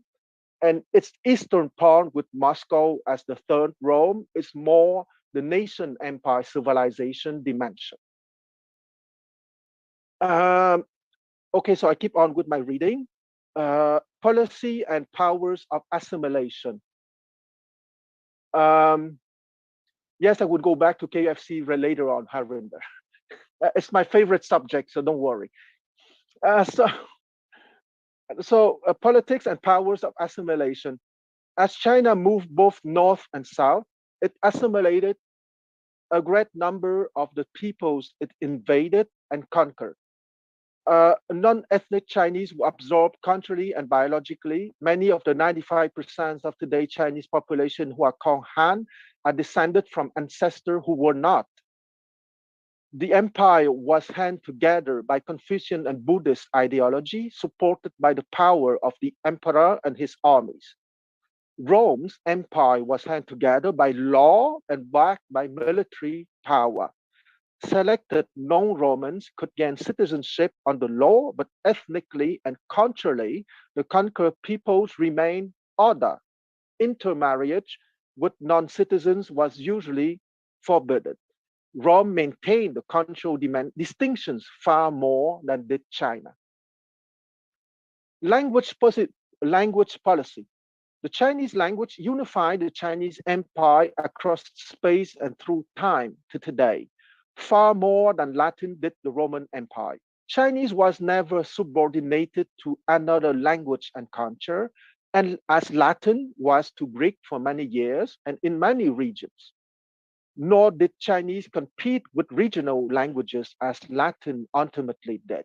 Indeed, Chinese helped to bring even neighboring countries, Vietnam, Korea, and Japan, together into a single general cultural unit, the Sinosphere, or the Chinese world. Latin was gradually supplanted as a spoken tongue by its successor Romance languages, Italian, French, Spanish, Portuguese, Catalan, and Romanian. Ideology and cultural cohesions. China's cultural Confucian bureaucracy provided a core cultural identity throughout the empire and beyond. Even the alternative political cultural philosophies of China, such as Taoisms, legalisms, and later Buddhism, usually, but not always, serve to broaden and augment the attraction of Confucianism. Rome's principal philosophies of paganism, Stoicism, and later Christianity did not significantly buttress and augment its imperial rule, and the latter, Christianity and Stoicisms, may even have diminished popular loyalty to the empire. Influence on neighbors. The Roman Empire influenced the lands it conquered, but had less influence on those outside its boundaries.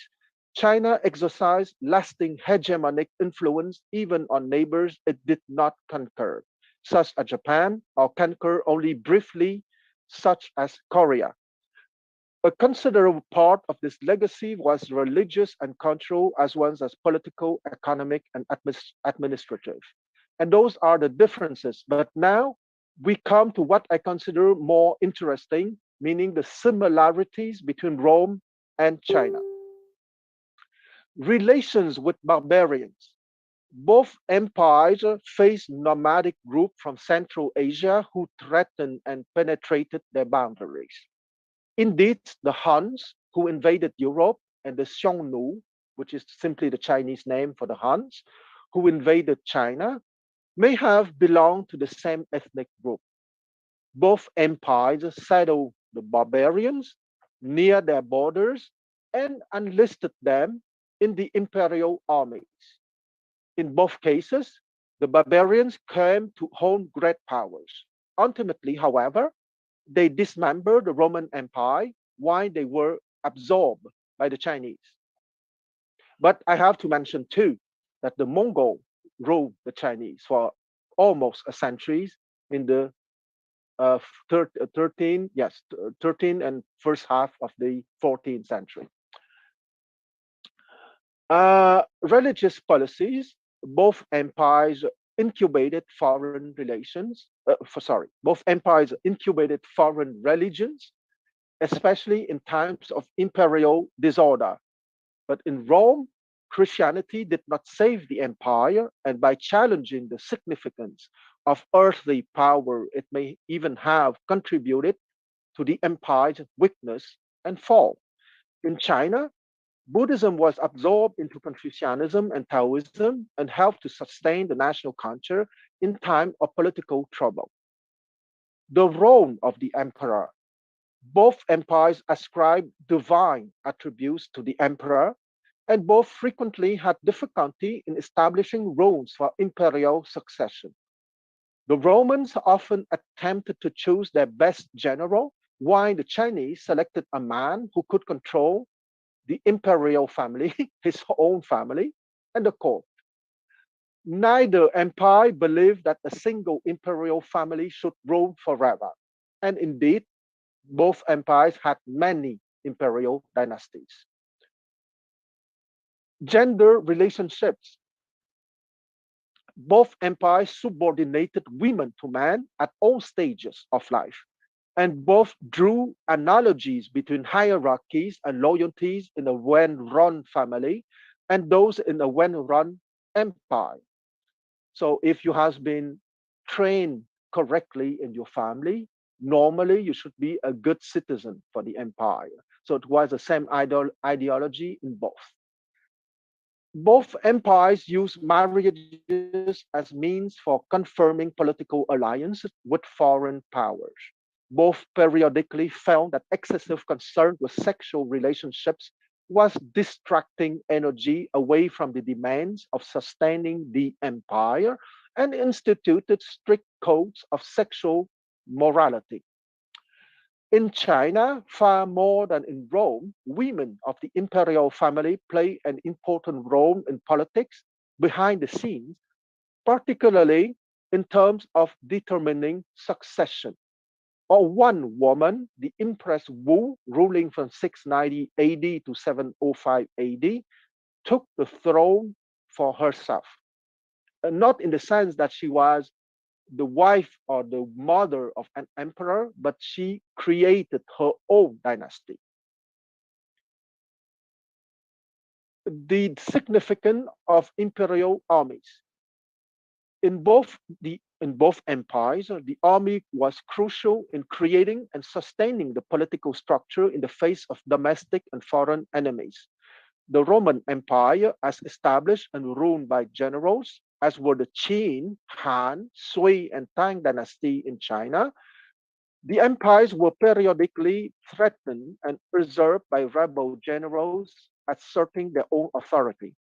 The cost of the armies, especially on distant, unprofitable expeditions, often bankrupted the government and encouraged its subjects to evade taxes and military service and even to rise in revolt.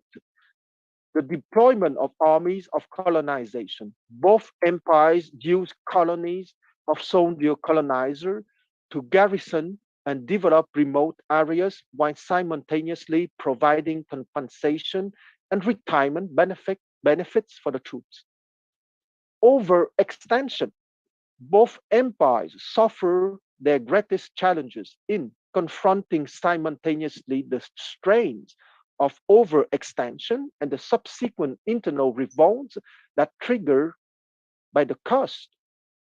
In Rome, these dual problems, along with the barbarians' invasion, finally precipitated the end of the empire in the West. In China, even if I don't agree too much, because I think in the West, the Roman Empire still exists under the form of the KFC ASEAN in the West, and Moscow, the third Rome in the East. In China, they led to the loss of the mandate of heaven and the downfall of dynasties.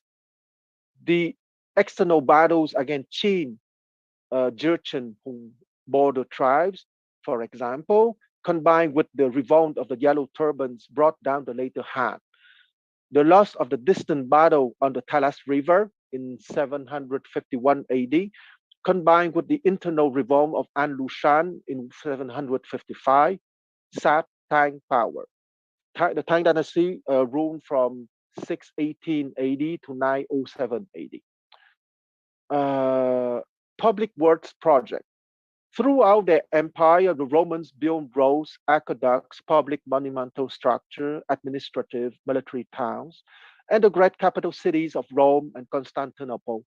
The Chinese built the Great Wall, the Great Canal, system of transportation by road and water, public monumental structures, administrative military towns throughout the empire, and several successive capitals, especially Chang'an and Luoyang. The concentration of wealth. In both empires, the benefits of imperial wealth tended to flow toward the center, to the elites in the capital cities. The capitals grew to unprecedented size. Both Chang'an and Rome housed more than 1 million people. Policies for and against individual mobility. In order to maintain power and stability in the face of demands for change, both empires periodically forced their peasantry to the soil and demanded that the sons of soldiers follow their fathers' occupations. Both found this policy difficult to enforce. Both offer some individual mobility through service in their armies. In addition, the Chinese examination system provided for advancement within the imperial bureaucracy. Revolts. Both empires experienced frequent revolts against the emperor and his policies. In Rome, which housed a much larger slave population, many of the revolts were led by slaves. In China, they were more typically initiated by peasants. Rome attempted to forestall mass revolts in the capital and other large cities through the provision of the so-called bread and circuses. And last similarity, peasant flight. In both empires, during times of upheaval, peasants sought to evade taxes and conscription by finding refuge as tenants on large landed estates. In times when imperial government was weak, the largest of these estates challenged the power of the central government. So it is the end of my presentation, and let's go to the Q&A session. Wow, Quan, that was a very multifaceted presentation. That was amazing that you could balance so many different elements in a tapestry. That was fantastic. And I think what I'm going to probably do is just even have your concluding section on the comparative analysis of the Roman and Chinese systems as a standalone video as well. I think that's going to have it's going to be very popular. So far, what I know, Quan really enjoys a less formal approach to the dialogue process. So if anybody has a thought or a question, now would be a great time to share it with the group and with Quan. So let's open it up. And you could put your name in the chat box if you want to do the formal approach or do one of those little digital hands. That's okay too. Oh, I see Harinder's mouth moving, but I don't hear his voice because everybody is on mute. That's a point I should have reemphasized. So that means, Harinder, you have to take yourself off of mute, bottom left-hand side of it. There you are. So I'm trying, but it's not. You got it. You got it. I got it. You can hear me? Oh, yeah. Yes. Okay, so two questions, Quan. One is, I read in one of the history books, a Western history book that I can't recall the name of, that around the 14th or 15th century, the Chinese emperor built a navy, but then after a period of time, he did not, he stopped it. And one of the questions that was posed by that historian was whether European imperialism could have come to Asia if the Chinese had maintained that navy. So there is that question. And the second question I have is, in view of all you've said about the animal and the higher natures, how were the British and then later Americans able to impose opium on so many million Chinese? Just something along that lines, because that is what I understand devastated China, which was the biggest economy in the world for 18 centuries from what I'm reading. But the opium invasion, the opium war, I call them the opium war crimes, are what devastated China. So just any thoughts you have on that? Yes, thank you, Harinder, for your two questions, because those two questions are probably the most, among, let's say, the most important 10 questions on Chinese civilizations. So about the trips of Zheng He, okay, because that was the name of the admiral, Zheng, Z-H-E-N-G, his family name, and He, H-E, his given name.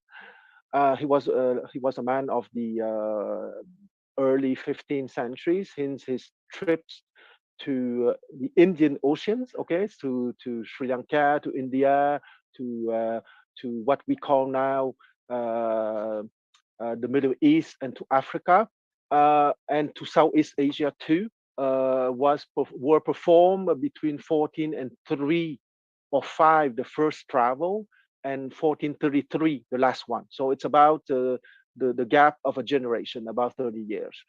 Okay, why did the Emperor Xuanze did not keep on? Because the travels have been initiated by the Emperor Yongle, Y-O-N-G-L-E, who roamed between 1402 and 1425-26.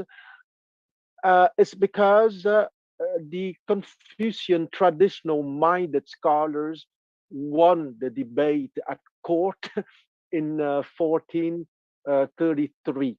Okay, because, and it's quite ironical, because China could have been much smaller if the Confucian scholar did not win the same kind of debate, but 16th century before, okay, 15 to 16th century before, because in 81 BCE, there was another debate called Yan Tie Lun, which is the debate or the discourse on salt and iron, having happened under the regency of Quan during the childhood of Emperor Chao.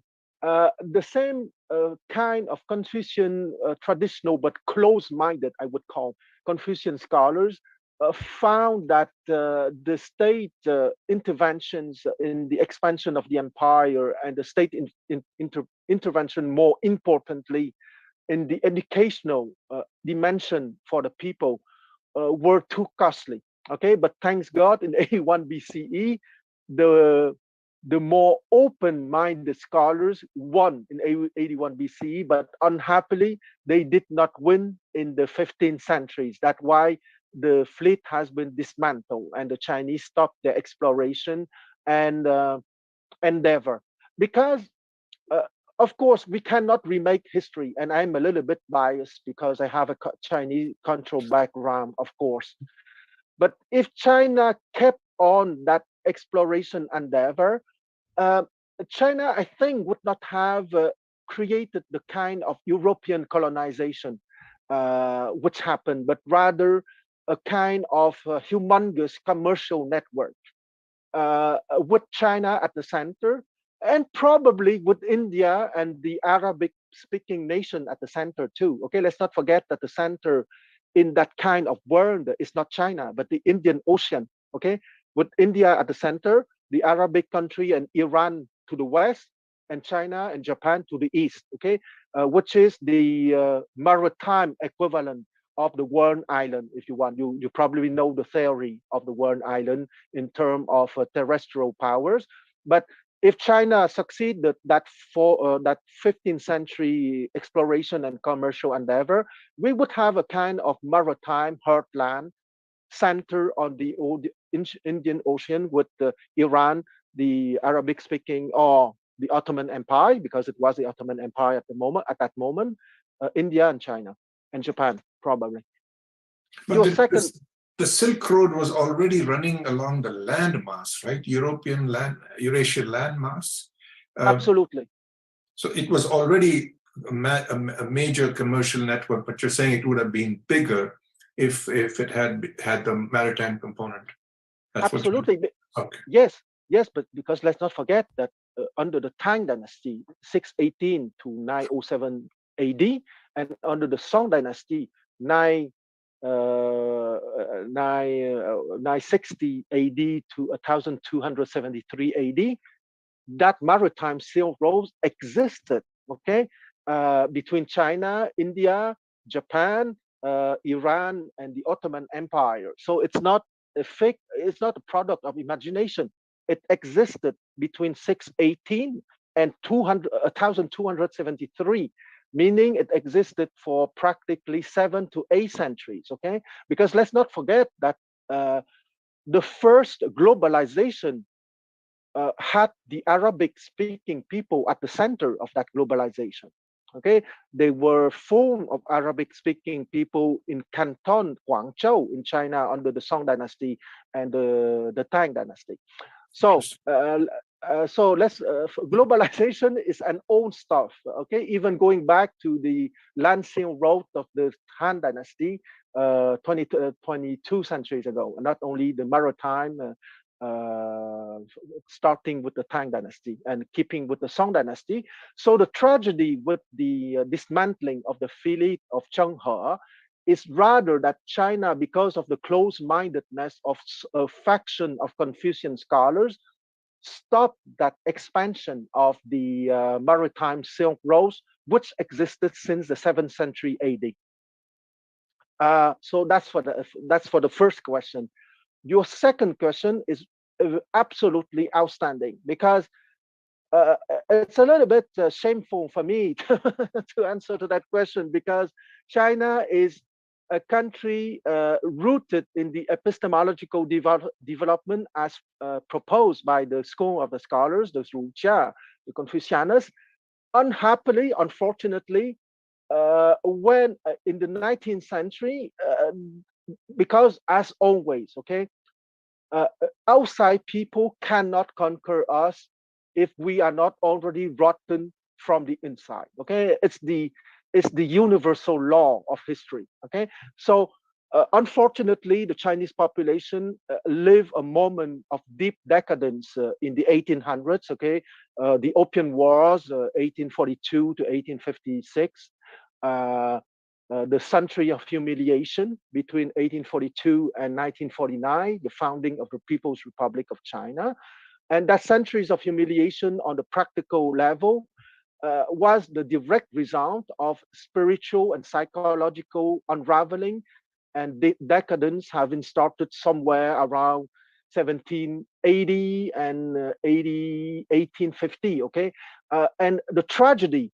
is that the beginning of the spiritual unraveling and of the psychological rotting coincide always with material splendor. Okay, because in 1780, either China or India were the two major economies in the world. Okay, I think that some would say China, some would say India, but the difference is quite small. Okay, so both those countries were living their material splendor at the time, and I think that both were beginning to enter their psychological and spiritual rotting or unraveling too.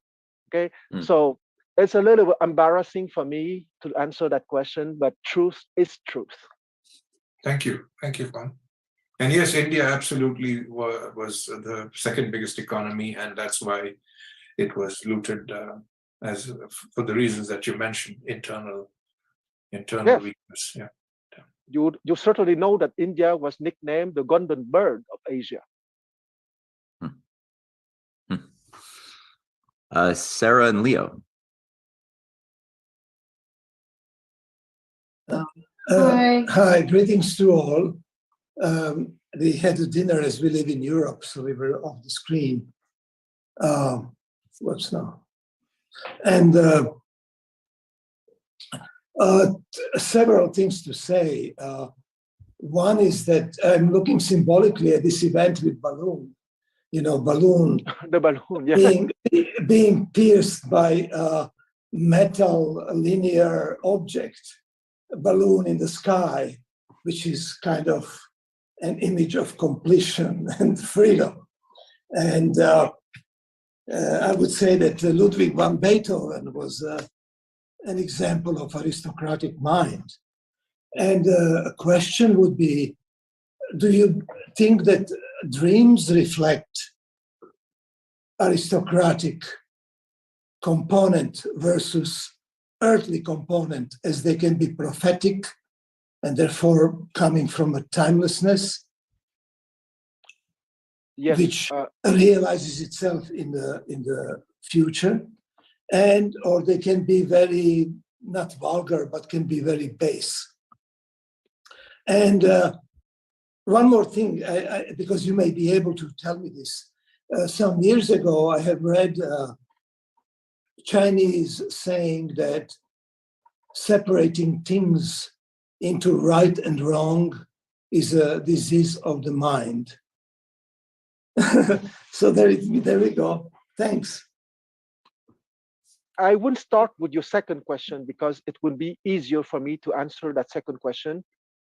Separating right and wrong is the disease of the mind. You are right if you're speaking at the level of the intellect, because the intellect can classify things as right or wrong in a superficial manner, and that sense is classifying things as right or wrong conceptually or intellectually is more prone to provoke useless dispute and war. But still, there is a right and there's a wrong. Okay, there is, if you go higher on your epistemological growth to the psyche, to the soul, to the cosmos, and to the self, you don't have to argue to go to right and wrong, because from the level of, at least, of a dialecticon of the aristocratic man, you have a direct vision of its right and wrong. Okay, and I would like to give you a practical example that I gave during my last presentation that I consider as the archetypical example. If you submit children under the age of 5 to an unfair situation, those children under 5 would react with anger and indignation because it's clear for them that it's a wrong and unfair. Okay, so there is a right and there's a wrong, but not at the intellectual level, at the stage 2 of the epistemological development, where you can play with words and concept, but at the level of the aristocratic man, of dialecticon, of direct vision, when you are inhabited by beauty and goodness, there is a direct vision of what is right and wrong. That's why people who are aristocratic man, when they speak sometimes and they are not careful with their words, they can be accused of being a tyrant, of being people not wanting to listen to everyone if yet they are not careful, okay, because they have a direct vision. So they have to be careful and soft. That's why there's the advice given both by Chu Yuan and 23rd century later by Quan. You have to be unyielding and stern, but at the same time, you have to express it with gentleness. Because if you don't express it with gentleness and taking into account the epistemological development of the person to whom you speak, you can pass for a tyrant and lose the opportunity to help someone advance in his own or her epistemological development. That's for one. And your second question, are dreams part of the epistemological development? Yes, because according to manuals of meditation on my own meditation practices and the meditation practices of others, when you reach a certain density of awareness, you are capable to be aware of your dreams. Okay, meaning that during the stage of dream, you are aware that you are dreaming during the dream, okay, and not because you remember it after you wake up. So because the density, the power, the energy of your awareness is such that thoughts are englobed, are seen by awareness, okay? Because let's not forget that time and timelessness coexist in us, okay? So thoughts are part of time. But if your mind is balanced, timelessness or pure awareness is at the center.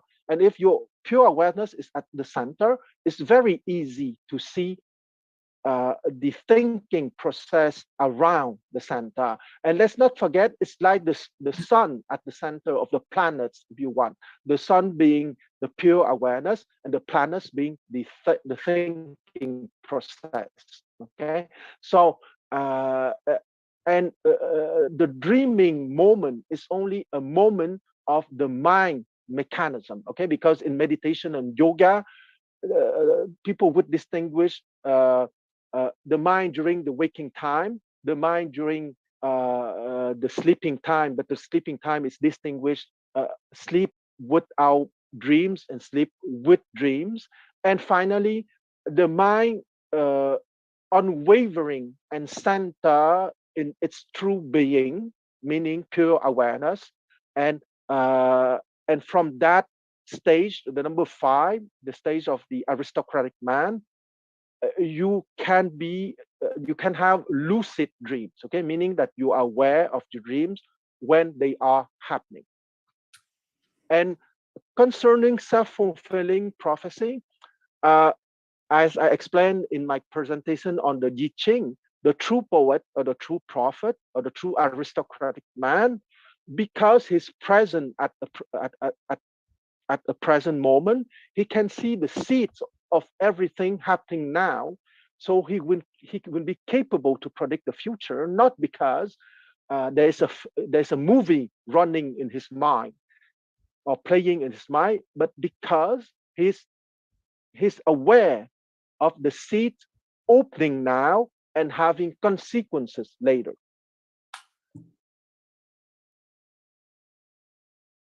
Good. Thanks. I hope that answered. Yes, of course it does. Yeah, Yeah, it's good. of course. I think I hope it helps everyone. Yeah, no, that was unexpected. That was good. Thank you, Quan. Jerry, you're next up. Okay, good. Thank you, Dr. Le. That was an excellent present. It's like we got a class on history and a class on poetry and a class on philosophy all together at the same time. It was beautiful. I really enjoyed it. And I have about 100 questions, but I'll only ask you one. When you were comparing the Roman Empire and the Chinese empire civilization, nation empire civilization, it brought up something I've been thinking about language.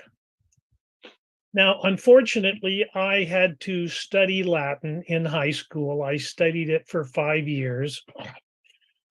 When I think of it now, I wish I had learned Chinese instead. But Latin as a language for me, I mean, when you think of Latin, you think of the Roman Empire. You really don't think of the language before then too much. And the way I was taught Latin, it was an administrative language. That's how they ran the empire. And they say, oh, but Latin had the Latin alphabet. It was very important. But the other parts of the empire, they all had different alphabets. And so it really, Latin wasn't really a cultural way to unify the empire. It was to administer it, like a bureaucrat or with the army. And so then I'm thinking about China, and okay, here's the complaint people have. Oh yeah, the problem with China is they don't have an alphabet. They use these characters. And I was talking to someone about it, and now correct me if I'm wrong. I could be way out on here, but the way it was explained to me, the way I kind of understood it, is that in Chinese, you have a character for a certain word. But in China, you can have like hundreds of different dialects, but they use that same character, even though they may pronounce it differently depending on what their dialect is. And I was thinking, that's actually a better way culturally to unify your empire or your nation. So I just wanted to know if that idea is right or wrong, and if you could comment a little on it. Thanks again, Quan. Thank you, Jerry, for your excellent question, because you gave the answer for the number one cultural explanation of the persistence of the Chinese empire, nation empire civilization through 24 centuries, 22 centuries. But I would even dare to say through 30 centuries if I start from the Zhou dynasty, having begun in 1046 BCE, because those people were using that kind of characters who have been modified a little bit by the administration of the first emperor in the 221 BCE, of course, but basically it was the same stuff. So I would say that the Chinese language at the level of the elite, it's more a language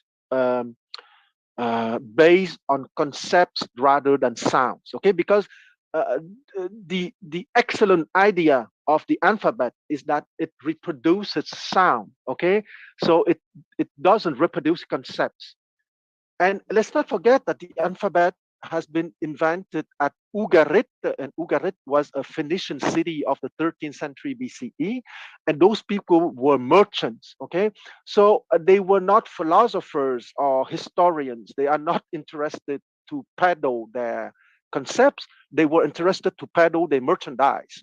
So they wanted a stuff that can reproduce the sounds of the various people they were in contact with, and it was a truly outstanding invention, the alphabet. But it's not a tool for unity and for persistence of a culture through time. Okay, and that's why the people who learn the alphabets from the Phoenicians, they use the same tool, if you want, for their own language and for their own concept, and not the same unique or the same unifying concepts with an S. Okay, so absolutely, your insight give you the number one reason why the Chinese nation empire civilization managed to maintain its mythology through 30 centuries. Okay, because at the core of any nation empire civilization, there is a mythology.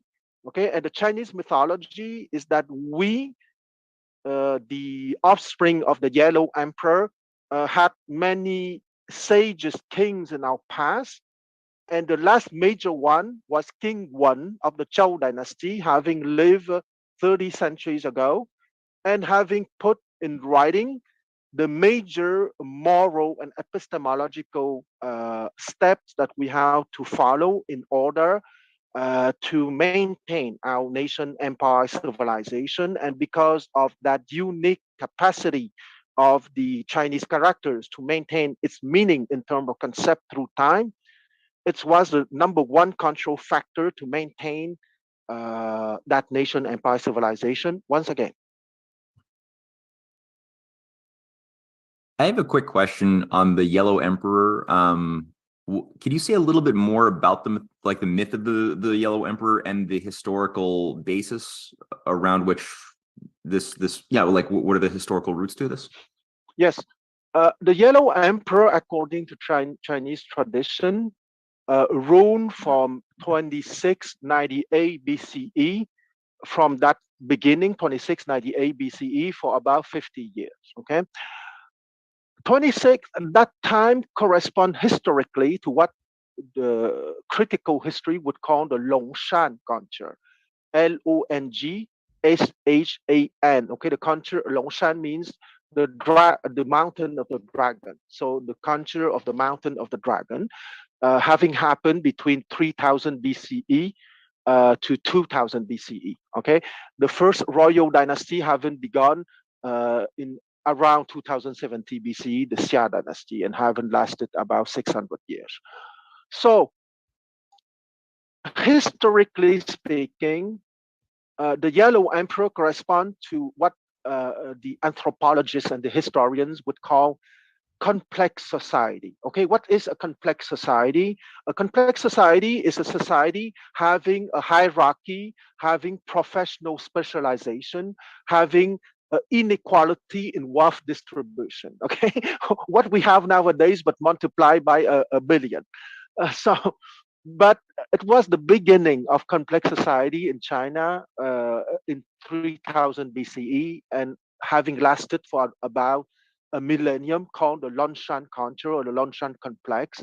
And the Yellow Emperor was a legendary figure invented during the Warring State period, meaning around 400 BCE, but symbolizing what happened in reality. Okay, because during that time, you have different chiefdoms living in what we call the northern China nowadays, and having created the main cultural symbols of what is China today. Okay, so if we go by the written document criterion, the Chinese history is 36 centuries old. Okay, because the written document started with the Shang Ying dynasty, having begun in 1600 BCE. But there are many things in the cultural domain which started with the Longshan culture. So China has 36 centuries of history, but 50 centuries of continuous cultural matrix, starting with the Longshan culture and the Yellow Emperor, a legendary figure put at the middle of the Longshan millennium. Yeah, it's interesting how in sort of the Western civilizational matrix, you have similar situations whereby you had not a lot that survived on the historical records, but we know that stories like Troy and whatever it was that occurred during the Greek Dark Age, and that led up into it, had a very big power, not only in organizing the sense of identity and cultural way of being of the Greeks, but also of the Romans. They had their story of Aeneas, of Troy, that also founded Carthage. So yeah, you have very similar principles operational between what you've just described in terms of the Chinese experience and the West on so many levels. It's very fascinating. Wow, it's fascinating and at the same time obvious, because both the West and China managed to survive, and not only to survive, but to thrive and to be glorious. No glorious group can exist without a functional mythology. Right. And that functional mythology is the pathway to the sun of the absolute. Because if you cannot have a leading group inhabited by truth, goodness, and beauty, that nation, empire, civilization would not persist through time, especially in a glorious manner, as the West has and as China has. Right on. We have time for one last question before we unfortunately have to cut it off at 4:30. But John asked me to read aloud his question to you. He said, could the enormous quantities of silver that came from the Potosi mine have fueled the corruption that led to the loss of the mandate of heaven in the celestial kingdom that culminated in the 19th century? Yes, it's possible, because let's not forget that all the gold and all the silver that have been, well, always maybe a little bit too much, but many of the gold and silver ingots discovered in the New World, in Mexico and so on, went to China. Okay, and that's the irony of history, because of the merchants and to buy Chinese stuff and the tea and the porcelain and all the products from China. And the irony of history, and I think that it's a very good question, because it illustrates greed. Okay, the gold and silver that has been extracted from the natives in North and Central America went in China because of greed on both sides, and that accumulated wealth in the material dimension corrupted in part. I would say it's not the only reason, but it's certainly one of the major reasons, corrupted the Chinese elite. And because of that spiritual corruption, they lost that gold and that silver. A very deep philosophical and historical lesson here. Very good. All right, that was marvelous, as I knew it was going to be. You've given us a heck of a lot to think about, to research, to read, to study. I certainly would like to know, Quan, if you could send me some good quality translations in English of Guo Muro. That would be something that I would include as links in the description box if possible. I would send it to you in the next 5 minutes after the presentation. And I would like you also to put, if you want, the video on the China in the classics on the song of Chu, precisely on Chu Yuan. Absolutely, that is a brilliant part of a brilliant series by CGTN. Highly recommend China in the Classics. Quan introduced me and Cynthia to this, and it's just fantastic. So I'll certainly include the reference link. I send it to you Telegram. We have it. It's fine. Yeah, I'll put that in there. May I make a very quick comment? It's not really a question. Sure. Yeah. So the question of this so-called spy balloon was raised, and never has it been mentioned that the speed of this balloon what would have been 10 kilometers an hour, and drones and satellites traveling at higher than the speed of sound probably have been around for decades, and yet the Western population has been so dumbed down that that the MSM is able to parlay this notion of a spy balloon. So I just thought I'd leave that there. But it's part of the hysteria that is generated against China. But, Harinder, I think that your conclusion is excellent. It's an invitation to epistemological growth. Thank you. Thank you very much for your superb presentation. Yeah, thank you, Quan. Thank you, everybody, for coming. Next week, we're going to have Dr. Valeria Nolan, who's going to introduce her new book on Rachmaninoff, a new look at Rachmaninoff. She spent 30 years researching, speaking to Rachmaninoff's family, working in Russia. I mean, she's got a pretty comprehensive background and some original experience. So I'm sure she's going to bring up some very interesting points to the unappreciated components of the mind and creative process of Rachmaninoff. So that'll be next Sunday at 2 p.m. Until then, I hope everybody has a productive, creative week, and I'll see you all hopefully next Sunday. Ciao. Thank you. Thank you, Quan. Take care. Bye. Hey, Thank you. Thank Bye-bye. you, Quan. Thank you, Matt. Cheers. Recording stopped.